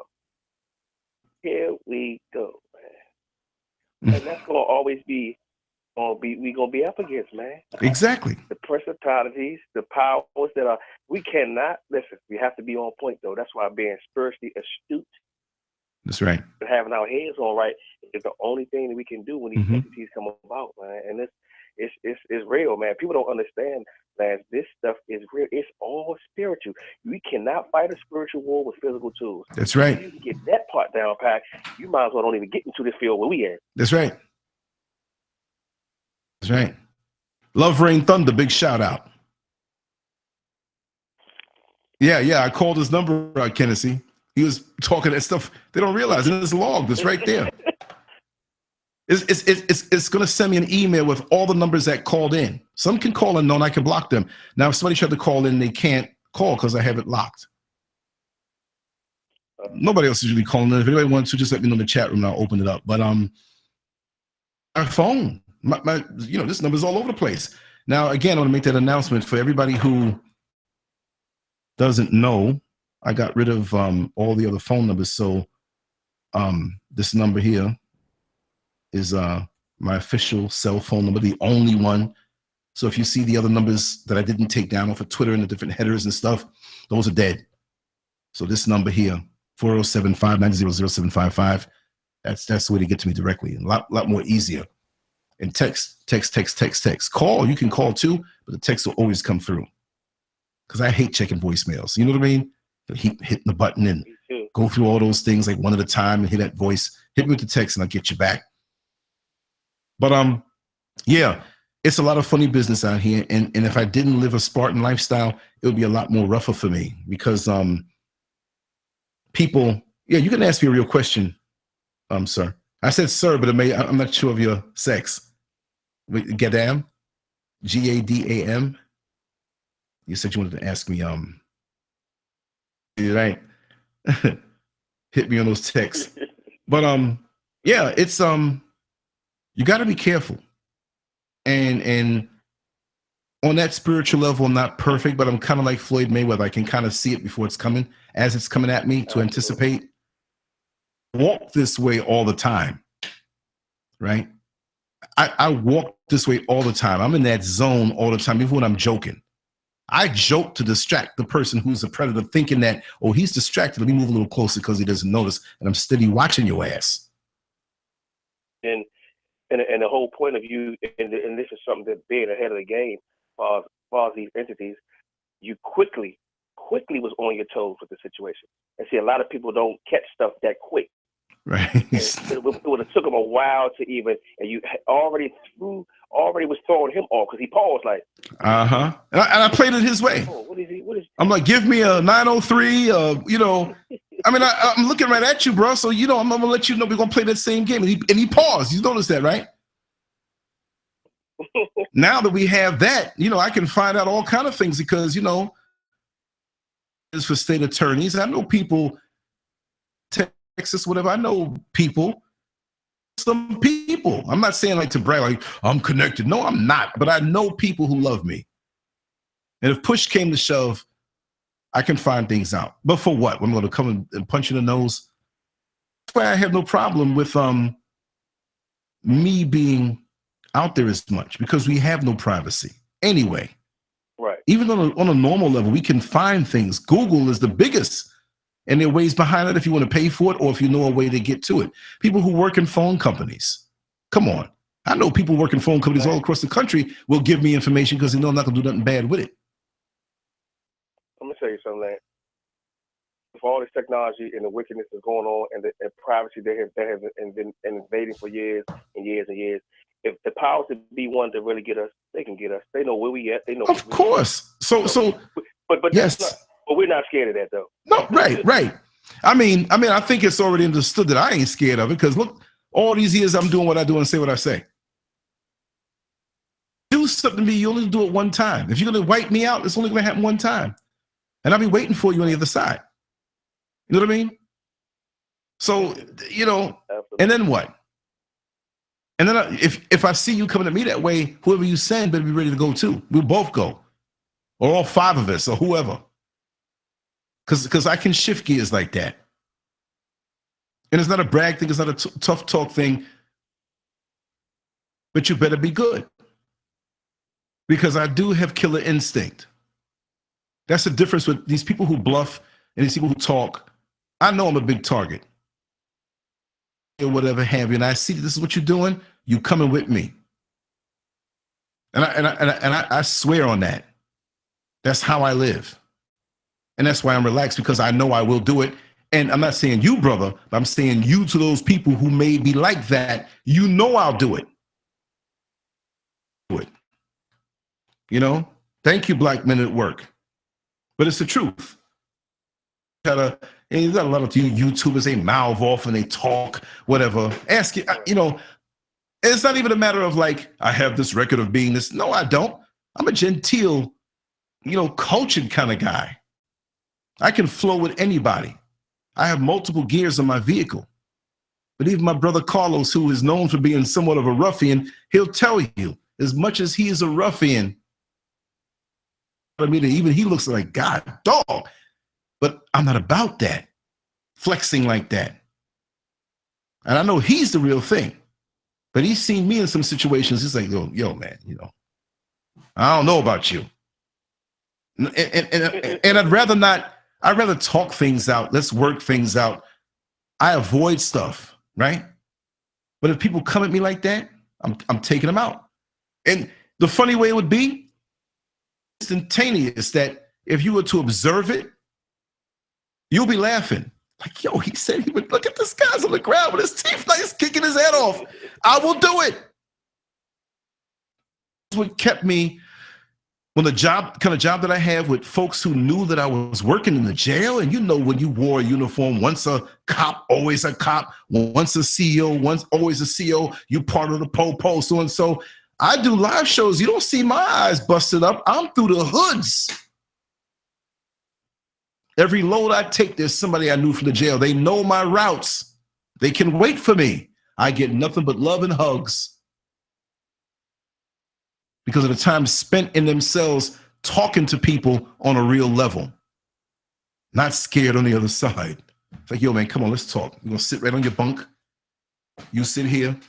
Cell's open. Don't worry about it. We good. Talk to me, man. You said your girlfriend left you, man? Let me talk about that. Let me tell you something I went through years ago. Your grandmother died. Well, let me tell you how I felt and what I went through when I lost my mother. Man to man, heart to heart.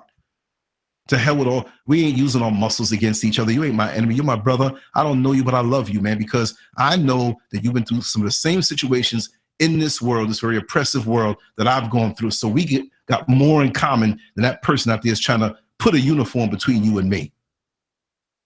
Me right away. But you'll see over time who I am. Judge me on my character. I'm sitting here talking real with you. I can be in here saying, oh, you got a record, you locked up, you're a criminal, you're a thug. I'm not going for that, man. You just made a bad choice. Because you know what? There might come a day where I'm where you are and you where I am. And I might need you. And so many brothers that I see out in the street, they come to me on that daggone bus and they look. What now? Calling their wife over, yo, remember I told you there's this dude, man. Guy start crying. He hugged me, man. Forget. I might have talked to them in a way where I was the father they never had or the brother that they never had. We got to give each other that love. There might be somebody listening tonight. I'm not asking for no pass around some offering plate. I'm doing this. I'm home. I got my shorts on. Look, my legs. I'm home. I'm sitting on the show, picking my toes and itching my nuts. Other than that, you know what I mean? So this is impromptu, you know, and that connection, once you have that, the divine opens up and you don't have to worry. So this is why I tell many who say, we speak about agents, right? And I say, well, them agents better come good because they walking into a whole neighborhood that loves me. I know all of these houses, but I know people in every single one of these houses. I could jump off the bus and I'm safe. Yo, Scurv, what? Here, catch. Okay, got you. Here, get rid of that. He had someone. No, I didn't. It might not be me. Ain't getting my fingers for gunpowder. Got a whole lot of love. Yo, boom. Damn, what happened? I don't know. I don't know what happened, but officer, I can't see. I've been legally blind for the last so many years. You know? Because let me tell you something about me. I don't like getting angry. I can't pull it back. I don't mean uncontrollable like rage. I used to have that rage thing going on. I'm scared of my mother. She said, listen, you're going to have to control that because it's going to end you up in a bad place. But I didn't get there quick. It took a long time. When I get there, it's some old time release type rage. You know, the fight's over and I'm still fighting. You know what I mean? I'm kicking somebody in the head for some second grade teacher who called me a funny name. All the anger I ever felt comes out. And then when I'm done, for at least 24 hours, I'm upset. I'm gonna tell you what happened. Wow. It was last weekend, and I spoke about it in one of the videos in the Home Depot. And I went to ask this guy. He was in the paint department and when they had the shelves, and I think he was in both of those areas. And he was helping somebody. He was a white guy. And he was helping somebody, so I waited and I was on the phone, and he kind of peeked at me on the peripheral level, and I knew he saw me standing there. So he was trying to walk away, but he peeked again, and I didn't even move. I'm like, I said to myself, I know you see me here. So he turned around in an annoyed fashion, and the lights just dimmed a little bit, and I don't understand why. There's so much. This room has been rewired to the point where it can power a whole house on its own. It's been why I've spent money and had an electrician do it that way. This is why I can have all of these things on at one time and not be scared. It's his own thing. Anyway, back to that. So I asked him, I said, listen, I need a price check on one of the steel shelves that you have over there, a heavy duty steel shelf we're going to put in the garage and put the heavy stuff on. And he just gave me this look, like, you know, he gave me that look. And I knew what it was. And it was like, he didn't dig me too tough, right? Because of my packaging, right? And I was in a relaxed mood. I wasn't even in that mood because I'm with my wife and I'm in Home Depot. So I'm not ready to go. I dropped my guard. I wasn't going to walk around the Home Depot like I'm ready for it. You know, I like being that way when I'm by myself, and it keeps stuff away from me. Like, damn, he's ready. We're going to leave him alone. Go on to the next one. Staring me down. I mean, like we about to, like the referee's giving instructions and we're just like, we're going to get it on soon, right? I'm going to bust your head open type thing. And I looked at him like, young or old? He was younger than me. Pretty much now these days, most people are younger than me. So he had to be about, I'd say about 30. He didn't like working there. He wasn't happy. You know, I picked up a lot of little things that came my way. And listen, after you. I said it sarcastically, like, I'm not going to walk in front of you. And he said, no, after you. So I kind of walked sideways and I'm looking at, no, and now I adjusted. I got ready. I adjusted. So now my whole demeanor changed. But I didn't like the fact that he snuck me that way by coming at me that way when I'm there just to ask for a price check. Now, you know, we picked up each other's spirit and I knew how he felt about me, even though he didn't know me. I knew what it was inside of him, my years of living, right? So he gave the price check reluctantly. Mrs. Scurv is standing there. So I said, you better not look at her that way. You know what I mean? In my mind. And she looked at me like, because I'm coming from around the other aisle. And then she saw how I'm looking at him. And so I was daring him to look back at me some kind of funny way because I was going to say something to him, you know. And so she's, honey, what's wrong? What's wrong? And I told her. And now the adrenaline starts to flow more. And I said, let me find him. Let me go back. You know what I mean? Not to get ignorant or to smack or whatever have you, but you snuck me. Curse me. You didn't call me a name, but that what you projected. And it doesn't get me angry when, okay, we got a Georgia call here. I'm going to put this on speaker. Hold on a second. Hello? Hello?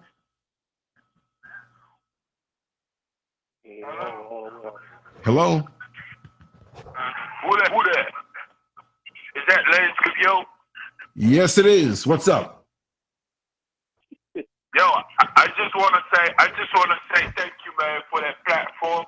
And at that time, I want you to talk a little bit about Pizzagate because that's what's going on right now. And I want you to talk about fake foods too because nowadays what's going on in Jamaica and Haiti, you know, there people are eating plastic rice, you know, fake eggs and all that. You got it.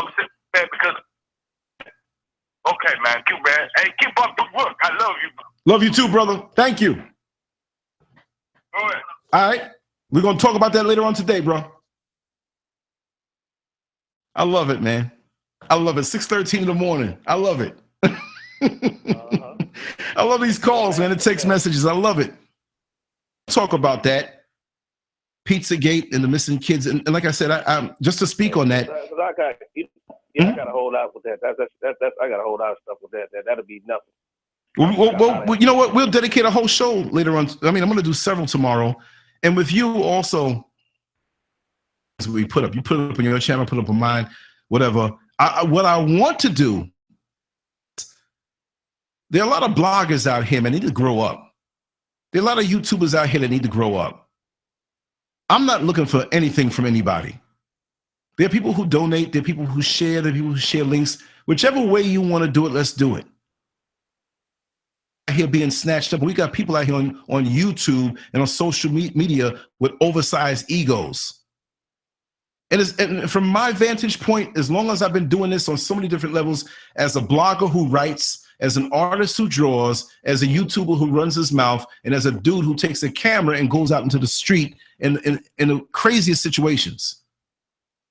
And tomorrow night, possibly, I got a little gig to go to tomorrow night, but after we do the shows, I might go up and find myself up in some crazy, dangerous looking spot.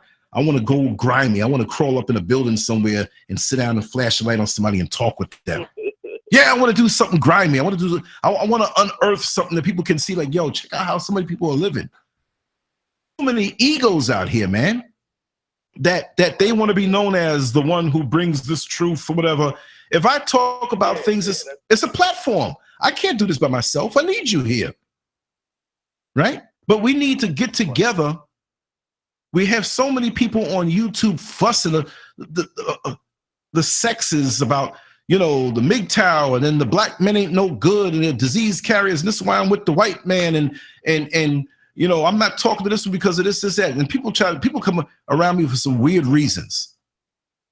And I'll egg them real quick. And that's not out of ego. That's just like, you know, people want to promote themselves, and that will go far. People will be, and they'll know your sincerity. You can fool people some of the time. So for the sincere people who are out there, I think we should use these platforms. There's a YouTuber in every city, every county. There's a YouTuber damn near on every block. Why can't we on a cyber level do a Hands Across America and set something up where we can look out for our kids?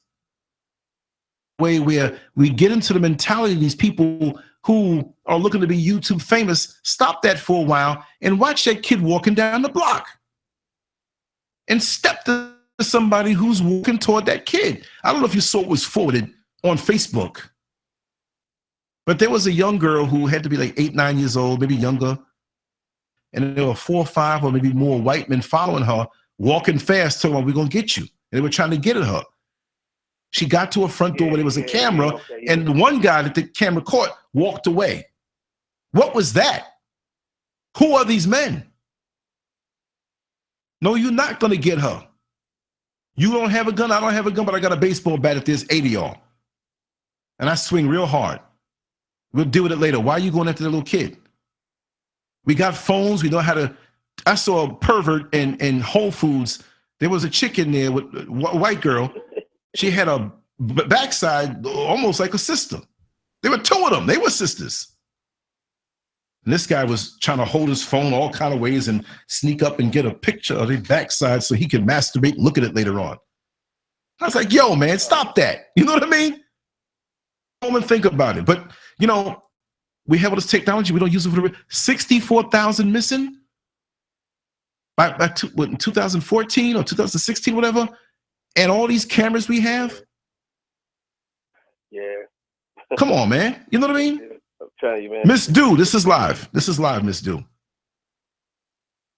Let me know if you want to call, and I have the conference locked. We're going to call, and I'll open it up for you.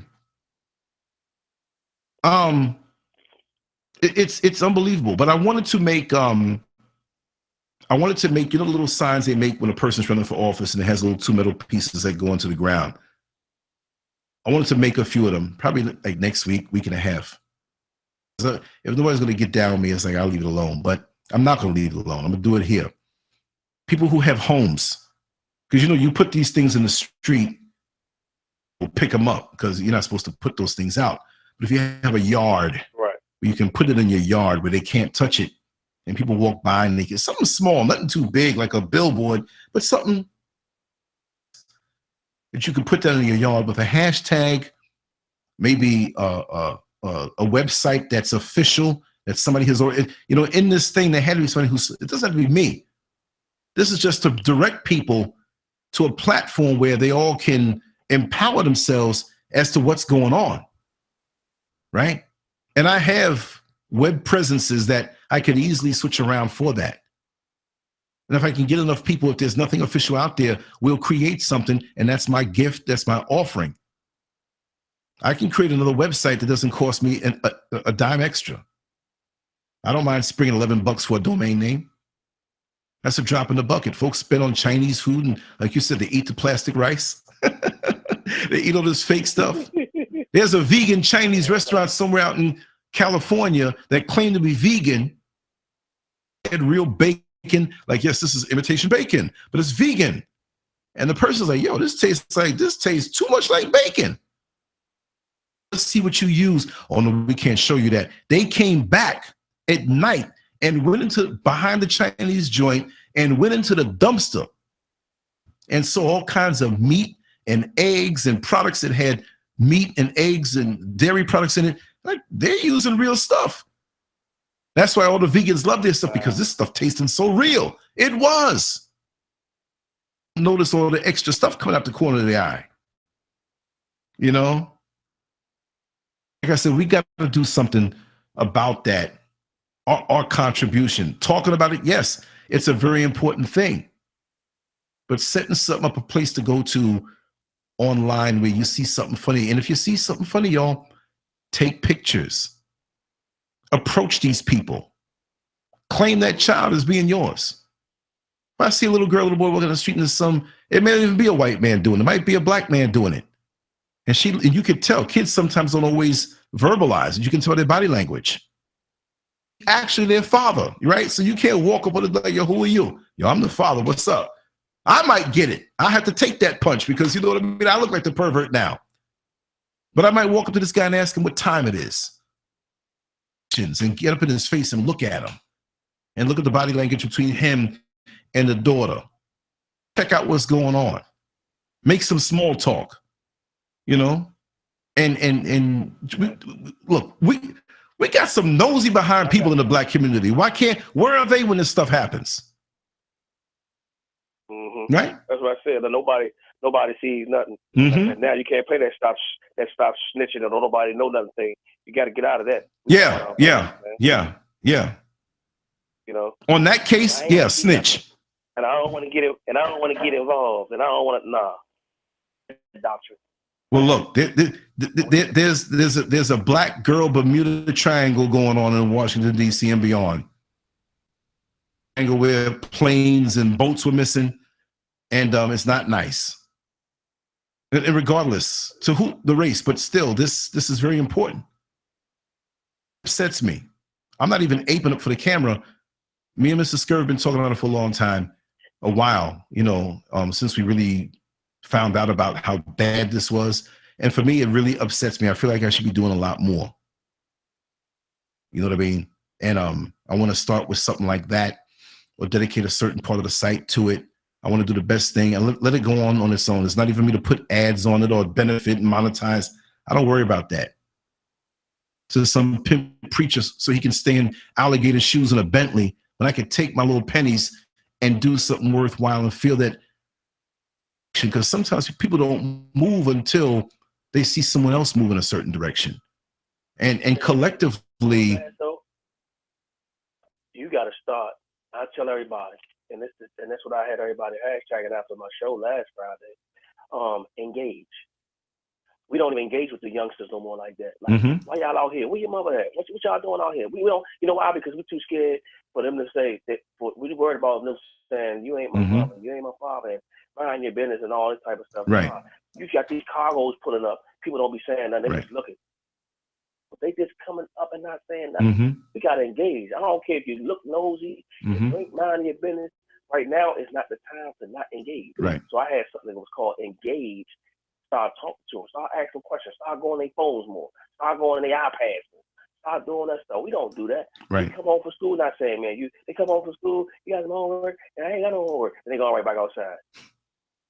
That's right. And you know, too, with the phones that our children have, isn't it possible that they could be hacked or tapped into, or, you know, just electronics can work against us. And sometimes our kids are so distracted by the addiction of, you know, the communication with their friends, and they can get fooled. There's something slick going on. Carry a phone, you are low jacked. People forget that. Well, they don't know where I am. Man, this is low jack, man. They can pick up where this phone is.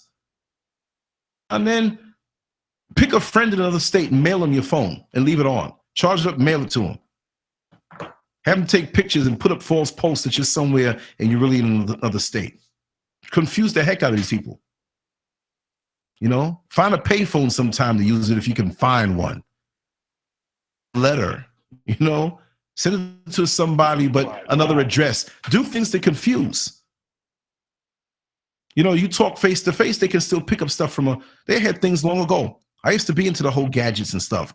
They had a thing where if you were in your home talking, there was nothing electronic inside, they had something that could aim like a shotgun mic right at your window, and you didn't have to, you could be like so far away, and it picks up the vibrations of what's on your window and translates it back into the words and the sound and listen to you quite clear. Like when you put a cup on the wall and you're in a hotel room and they get busy next and you want to hear a little better.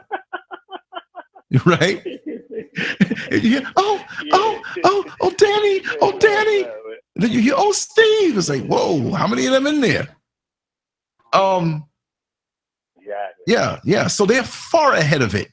I remember they used to have, I mean, this has nothing to do with this. We're kind of flowing. But they used to have outlets, right, that you plug in and they work. But it was powered by the house power, and it had a transmitter connected to it where it would pick up from a mic and transmit it to your receiver way, and you're hearing everything that's going on in the room. So you had to be careful when you had repair people come in or whatever. And, you know, I said, boy, you know, it'd be funny. We go into one of the hottest hotels, you know, short stays, and put one in one of those rooms. I mean, I was younger then, you know, we're thinking of all kind of stuff. But yeah, that was then. And they used to sell this stuff. What was the site? Paladin Press. They don't sell those electronic gadgets no more. But, you know, the spy shops and different things, there's things you can do on a homemade level. You never know. Now we have drones that fly over your yard. And Google. How the hell they get every street? I'm looking at my house on Google from like a year ago, like, damn. That's the craziest thing. Yeah. And you hit the arrow that goes up and it goes up. It's like, what? You got something in the what's the names in the sky? Satellites in the sky, which the Rothschilds had brought a satellite. What they doing behind a satellite? I know. You see what I'm saying? Controlling that weather. That's another topic, though. But yo, for real. If we go do 10 more minutes, I've been saying it for the last 2 hours, right? But I'm enjoying the heck out of myself, and it's nice to be back on the live streams, and I'm gonna continue to make these videos and stuff like that. And Suze, I'm gonna get with you today too. I wanna finally get a conversation, or maybe even after. I got the one number that I'm using now, and all numbers are to be discarded and disregarded. And that's it right there. I guess that's why folks are calling me. I'll put my number out there. But y'all heard it, right? I get some crazy calls at the most inopportune times, you know. And it's fun. It's fun. I'm a fun because I can handle. I threaten right on back. Dude called me up to threaten me. I threatened him back. He told me he was gonna call the cops on me. Negro, you called me and threatened me. Because I threaten you so much better. You call me and threaten me. You block your number. You know my number, but then you're gonna go, what you gonna tell him? You know, I called to threaten him, but he threatened me better, and I was really intimidated. The funny part about it, though, you said when he said, I just knew it. He said, yeah, you can go. I'm sorry, I had somebody on the line. I had my buddy on the line. There you go. You got the floor. He said, hello. Right. Exactly. Oh no. I just said, oh no. Yeah, I just Wait, hold on a second. Is this Pam? Yeah. How you doing, sweetheart? How are you? You know I got you live because I'm on live right now, right? Got you on speakerphone. I know the number, but I'll make it private. We'll talk a little later if you want to talk private. No, that picture keeps showing up while you're talking. Disappear when I look directly at it and I happen to catch it. Who you're talking about, that picture. What'd you say about the picture? Look at the picture. You're describing a woman. Look at that picture. Give me out. I'm like, what are you talking about? I just sent you a picture because while you were talking about the woman. Oh, the woman who follows me around. Showed up. Oh. Right. Okay, now. So I just happened to capture it, a snapshot, because it kept disappearing. Picture. I just sent it to you. I sent it on the 55 number. Okay. I'll check it out. So where was this? Is something standing next to me while I'm on the broadcast? No, the shadow of the picture is showing up here where I am. Okay. The description while you're talking, and then it goes away. Oh, so I looked at it. It's showing up at your place. It's showing I'm listening at you talk. Mm-hmm. So I'm glancing like Right. peripheral type vision. Right. So when I look directly at it, it disappears. Right. That's what it does. I mean, So I let me captured it on a snapshot. Yeah. Look at the picture. I didn't edit it or anything. No, I know you're sincere, Pam. Right. No, I know you're sincere. But there's a lot of, let me tell you something. I had about it was last year. It was about 8 months ago, maybe 10 months ago. I go by the bids. We bid for new runs every 4 months. And there was a woman in a daytime who got on, who looked like someone who was, but someone on the edge of my inner circle. And I looked at right, and she's not speaking to me right now. She has her own little idiosyncrasies going on. So I looked her dead in the eye, flesh and blood, right in front of me, and she sat down. And I said to myself, what is she doing on the bus? She drives. Her hairstyle was different. The bus was full. A bang? Say it again? Like a type of bang, almost like a Chinese cut bang. What do you mean, a hairstyle? Eyelashes. Yeah. Okay, no, but this is something else I'm telling you about. And I'm wondering, why is she on this bus route? She has no real reason at this particular time of the day to go to this destination. So I'm watching her through the rear view. And she got up and she moved to a spot where she think I couldn't see her. You know, we were going to a more and more desolate area, which ended up at my base, not the downtown, but the operations center where we return our buses. Before that is a Walmart. That's usually the last stop, because when it goes into the operations center of my base, it turns around and retraces its steps. So usually Walmart's the last stop. Like, okay, you know, we ain't really speaking, you know, you're acting funny. Before the Walmart stop, I turned around because it was a white man and her. I turned around, they were gone. This is in the daytime. This freaked me out. It wasn't so, because I was watching, because in my mirror, either you're going to get off at the front door or you're going to get off in the rear door. And I'm looking at everybody who gets off. Just any stop at all. And it wasn't that the bus was packed. So that freaked me out. So little things like that happened to me in real life. And I know Jack didn't really want to talk about that woman, but let me speak about it. Yeah, Kennedy's like, yeah, we got to look it over the shoulder. I know. Exactly. I got spooked for a second. I'm like, where is this? From what was told to me on a spiritual level, is a woman who had been following me for a very long time. So evidently it must have been some prior manifestation of myself or whatever. But he said, if this woman, this is back in the 80s, this is an anonymous connection. That's a whole other story. And that's an amazing story in itself. You know, I had a wonderful life so far, man. It's crazy. But he said that if you can really look at her and see her, she would look physically to be about 900 to 1,000 years old. We kind of start looking, run down around 125 and 130. You know what I mean? Continued on to about 900 to 1,000 years old, but you were strong enough to be up and walking.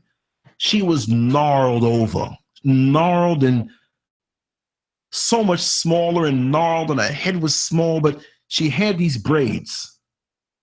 White hair and these braids like plaits sticking out. Said that if you really could see her face, you would pass out from how evil she looked. Oh my God. Because she was evil. But at one time she was very beautiful and attractive and could have had anybody she wanted. But she got ugly because she got evil in her spirit, and that translated to that look. And then she aged, and that was her curse. That in her spirit, age as on a physical level, which from what I'm hearing, in the spirit, you're not aging, right? And you look youthful and you live right. The body fades, but you are better. You are at your peak.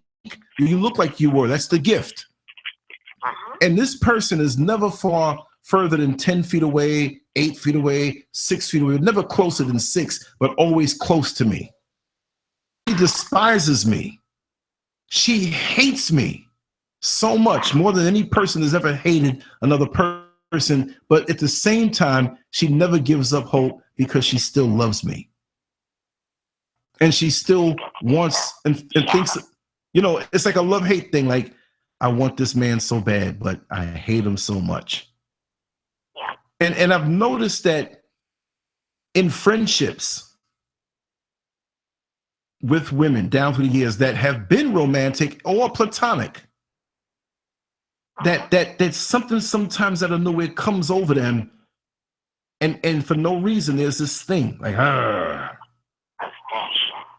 so yeah, it's crazy.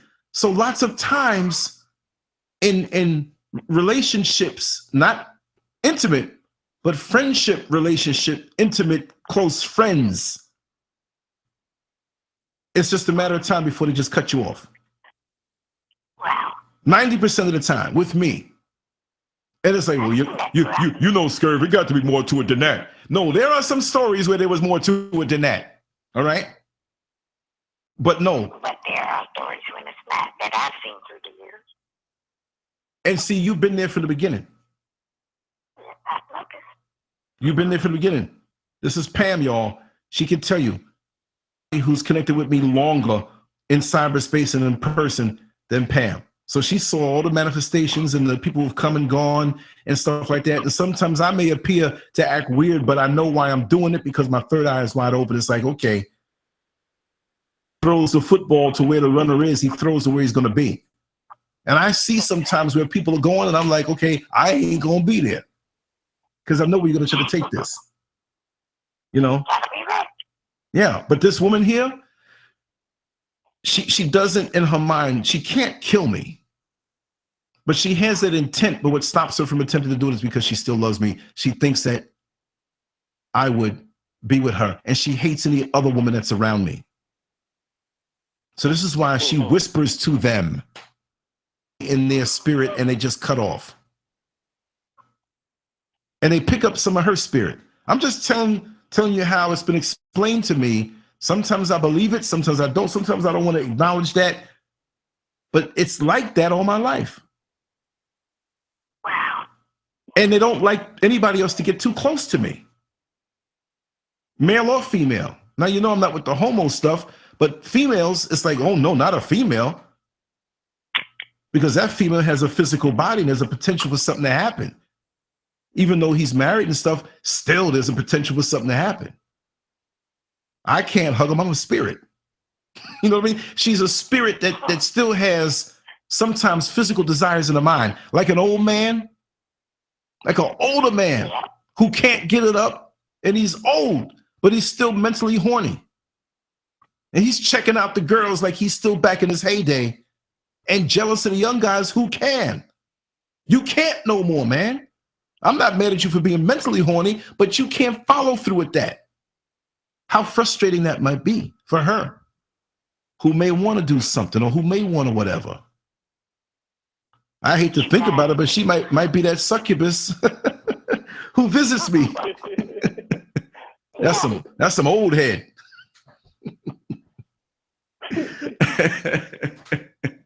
Like that lady at the bus who told me she'll take her teeth out for me. You know what I mean? She must know some tricks. Cerebral palsied up. Eugene would be like, yeah, that succubus ran into you, didn't it, right? Your toes twitching.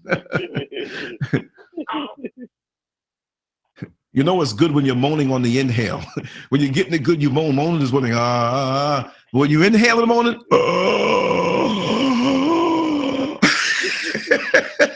that's one of the good ones. Sleep the whole day away. Don't even want to get up to pee. But no, on a serious note, that's you know, I got to lace a little humor in there. But there's a lot of things going on, Pam. Strange. People that come around me in real life and they just disappear, poof. Thin air. But they're around you and you wonder what the reason is, and they're like an agent or whatever. And I'll talk about it, you know. Now I'm used to it, so it's just like, okay, it is what it is. But it's definitely a focus there. I've spoken to. And I know Eugene gets it a lot, and you will see a lot more when you are one who is consistent and you're not into it for the ego. Just me now. You know, I got a little ego too. You know, you need that. You got to believe in yourself. But I won't apologize for believing in myself. Because you see, when the powers that be look at you, when they look at you and they know that most people derive their strength from their connectedness to them. This is always on something external. Well, I'm on this wonderful job. You know what I mean? The job goes and they're screwed. I drive a nice car. I drive a expensive sports car. Men have their id in something external that can be snatched away from someone else. And they don't mind being bitched out just to have this little toy or status to parade around the other people who are also oppressed. I don't care about that. Like I said, I drive a 96 Corolla. The passenger window can't even go down. No, it goes down and don't come back up, so I leave it up. I can sign and drive for any car I want. Well, why am I going to do that? I'm not playing that game. You know what I mean? Right. I'm not the external stuff. I'm trying to observe and gain experience and get my mind right. Wisdom. That's more important to me. I can't play at this age. What am I doing?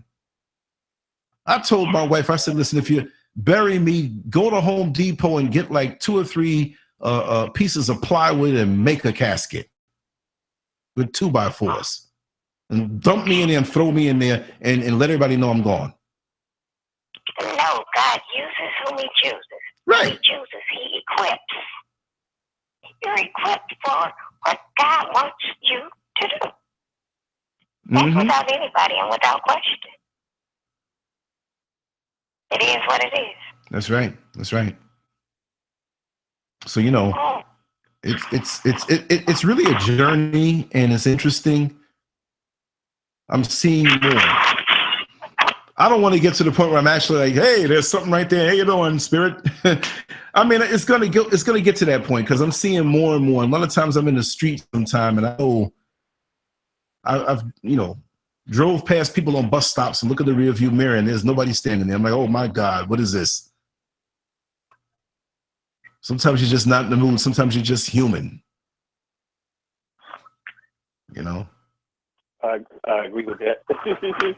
But I'm gonna say it the street way, yo, it's 6:42 in the morning. I'm kicking over some other energy. You know, I'm gonna wrap this down. Whatever y'all gotta say it, because we're gonna come back. I'm not going over today. I'm gonna stay home. I'm just gonna hit these buttons off. I'm so tired. I'm not even gonna take another shower. I'm just gonna fall down probably on the couch with my funky self. You know. No, I feel good. I'm relaxed. I'm in a good place. And I'm gonna get a good sleep and wake up and do some things around the house, get some sunlight. I don't know if Dr. Vibrant Muhammad's coming later on. I want to see if I can get Mazan. I want to have like a bunch of shows, round table, one after the other type thing, and whatever you want to talk about, let's talk about, man. Let's get it out of our system. One of them good old Sunday long shows. And I'm glad you're here, Pam. Even though I got you on the speakerphone, I could have got you on the toll-free number. And you know, but I'm holding you up to the microphone, so it's all good. I like the mom and pop feel of holding the phone up right to the microphone. I love that. Folks in the hood like, yo, man, he be keeping it real, yo. For real. That's the way to do it. You know, just keep it real. You know, because like I said, I'm not going to sit up here and try to be all anal and photoshopped. And this is the LanceScurv show. And today the subject is so and so and so and so and so. It's like, man, get up off your high horse. I said, I think I'm the only show out here where I get up to go to pee. Listen, y'all keep it going. I got to take a leak, y'all. I'll be back. One dude, guy was on the bus, yo, man, I couldn't believe it, man. You crazy. You know? I tried keeping a cup under the table that didn't work out during the show. No, I didn't do that.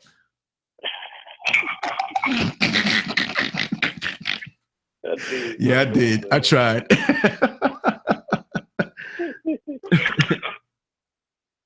Oh, Tennessee, that's crazy, right? Pam is deep. Pam gives it to you raw. She's sincere. And like I said, she's a blessing. Let me wrap this down. I'm loving this. Let's keep this feeling going until later on tomorrow. Like I said, I'm not even going to guarantee like what time or 6 or whatever, but we're going to run a long one. You know, if Dr. Muhammad comes over tomorrow, we'll give him the hour. We'll have a separate segment so that can float separately. And then once he goes, I'll come back like, yo, I'm going to grab a plate of food. We're going to go back on. And it's going to be a lot of live shows this week. I'm just telling you that from now. There's going to be live shows every day as well as the videos. And I got other things I have to do. I got a couple appointments of things I got to do, but I'm going to keep just jamming them. You know, the late show, or you want an early show, there'll be some early ones, late ones. There'll be some get up in the middle of the night to go pee type shows where I just took a leak, but I'm going to sit like for 15 minutes. You're going to catch, whoever you are, you're going to catch a live show this week. Trust me. If I got to sleep in this room and just leave it live, let y'all call in and talk, we're going to do it that way. You know, Scurv Live After Dark. Keep that number 407-590-0755. And we're going to have a good week this weekend, and we're in a good place. And we're going to keep it real, you know, being here. And you all are blessings from above. Even that dude's probably getting like a lot of phone calls right now. Like, why did I call the LanceScurv show and mess with them? Now these people from all over are calling me.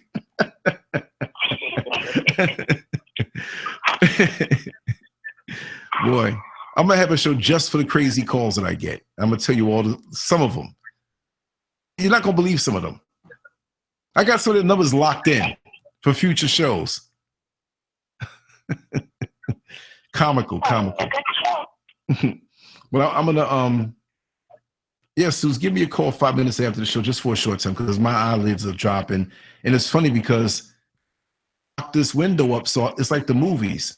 You ever go to the movies like and you come out and you go in, it was raining and it was dark. The rain stops, you come out and it's all bright. You're like, oh God, what happened? Because you're in darkness. Same thing with this room. I can't tell because I can't see outside. Just the artificial lights. I'll walk around the next room and say, God, it's sunlight beaming down. But listen, tomorrow, I'll put it up and I'll blast it on Facebook and across social media. Subscribed, you know, it'll pop in. But Eugene, we definitely have to talk about, you know, some collaboration type shows and to raise the awareness more so with the young girls, because this is not just going to be in Washington, D.C. This is going to be across the country and across the world, and then being targets and the arrogance now on a racial level now. Like I said in one of my videos earlier now, it's almost like the mentality much, I'm not going to say all white Americans, right? But a lot who are easily caught up in that whole Trump thing. And he says some slick stuff sometimes that has me laughing, but they got to understand that he's not hanging with them. You know, the mainstream America, who's a blue collar type, he'll talk that stuff, but he's part of the elite. Even if he's not down with the Illuminati elite, he's got so much money. He is his own thing. He ain't hanging with them. So, you know, there's a general feel now where you had 8 years with Barack Obama. You had a free ride. He gave you this and gave you that. And I said on the video, I said, listen, I don't hate the man. He's a great family man. I don't agree with all his politics, but in actuality, I'm not knocking him or blaspheming him. For me, I had to get up and work, save my money, budget, pay, whether things are good, whether there was a crash in the market or a recession. I survived all of that, you know, and that part, he didn't touch me. It was what I did. And this is what I try to tell people. And you get caught up. What are you going to do? Your grass is not cut. You know, your neighborhood looks bad. You don't take the garbage out. Your house stinks. You don't eat well. You'll fall in poor health. You are the president of your life. You see what I mean? There's so much more that we can do. The energy we spend. Go ahead, man. I'm sorry. Lance, I say to everybody, if you're going to sit around for 4 years and continue to be distracted by Trump, then you need to be where you at. Always trying to wake up and stay asleep. Right. Wake up or stay asleep. Right. Exactly. So in our own backyard, we got to do this. We got to do our own policing. We have to get our own intel. We got to bring in our own economics. We got to do it. If you think the government is going to help us, you're crazy. You're out of your rabbit mind. mm-hmm. That's right. Until people understand that and stop letting the media, the music, and all these other influences that are distracting us every time you turn around, then I mean we're going to be the people that are in cahoots. That's right. And I like to say we because I'm talking about my people. Right. I love all people. When I say my people, I have a passion for my people. Mm-hmm. Understand that, you know, we why we're behind and why we're seem like don't nobody never take us seriously because we don't take ourselves seriously. That's right. You know what we quick to do? We quick to jump into every other ethnicity, in every other culture, in every other thing other than the black culture. We can't get ahead. Right. I mean, everybody mixes, but they support you. You take care of home first, and we're waiting for someone else to do it. And those who want to do it, even from the outside and from the inside, that's what's crazy about it. You know, I mean, really, who does this? Who sits up at night? You know, and I'm not looking for compliments, but you do your shows, and you know, we speak some real stuff, and after a while, when you're not the real thing, you fall apart. And everything shakes and falls apart because it's ego driven. But when you're doing this from the heart, this is me. This is how I live. This is how I am, whether it's in the street or here or anywhere. I don't have to put on to be me. Who was it that met me the other day and they were like, "You really like this?" I'm like, yeah, right. That's how you can go far. If you have to come up with some kind of strange identity, and I'm going to project and be this, whatever, you can't hold that up too long. On Star Trek, Captain, the dilithium crystals are about to blow. You know what I mean? You can't keep up that force field and that energy. It's too draining when it's not you. It's too hard. You know, you can't. It ain't no. Right. Man. I thought I was going to come on for an hour tonight. How long we been on tonight? About almost 4 hours. You know what I mean? No, but we flowing. We flowing. Who starts shows at 3 o'clock in the morning and everybody's still on almost 7? I'm not saying like I'm so great. No, I'm just saying that we're bonded. We're talking. We're really vibing, and it feels good. It's refreshing. Vibration. Yeah, the vibration. The energy, man. Yeah. You know what I mean? You know? I mean, when it feels good, it stays long. It's like the opposite of sex. When it feels good, sometimes you come too quick and it's like done. Oh, it's too good. Quick. Right. When the shows are good, oh, it's so good. It's long. Anyway, listen. Let me head out of here like I'm going somewhere else, right? I ain't gonna lie, right? I fell asleep in here one time. I had a little couch in the other corner that you don't see, and I fell asleep, and I think I cut off, and I had the computers on that lit everything up, and I woke up, and it wasn't a nightmare, but I was like, huh. I jumped up, and I went back to sleep, and I dreamt there was like a huge bumblebee flying around me. And I realized it's because of the stripes around me. I thought it was a yellow and black big bumblebee. And I'm like, that's why. I got out of here so fast. Computers were humming. Zzz. I'm like, oh my God, the bumblebee. My imagination is just too crazy. You know what I mean? Oh, man. But yeah, let me go, brother. And everybody else here, Pam and Suze and Warrior Goddess and Tennessee. And I'll have to scroll up and see. I'll sit in the chat room for a little bit until it blinks out. But I'm always seeing some stuff. I'm an artist. I see too much on the physical, the mental, the spiritual, the third eye. So my third eye is real huge. It would have to, you know. I'm gonna draw a pair of glasses like you wear it and it has a big lens right here, like for the third eye. Say it again.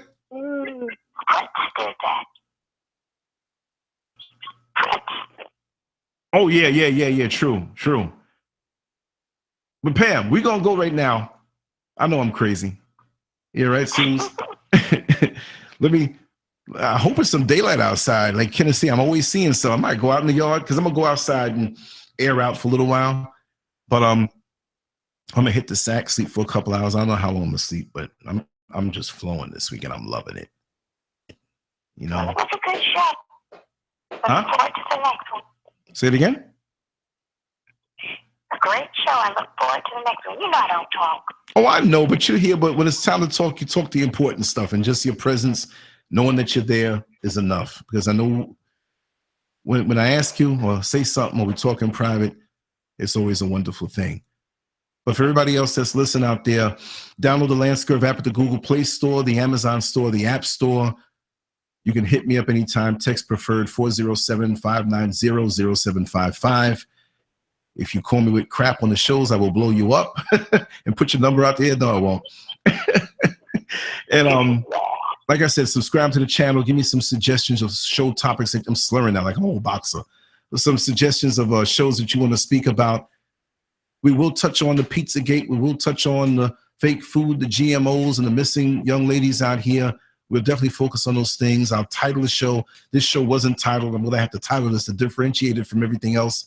But I'm not going nowhere. I'm staying home. I got all my food. We went shopping. I ain't going nowhere. And I'm going to wake up. We're going to do some more shows. See you all. Take care. Bye-bye. I love you all. Okay. All right, Joe. Bye-bye. Peace.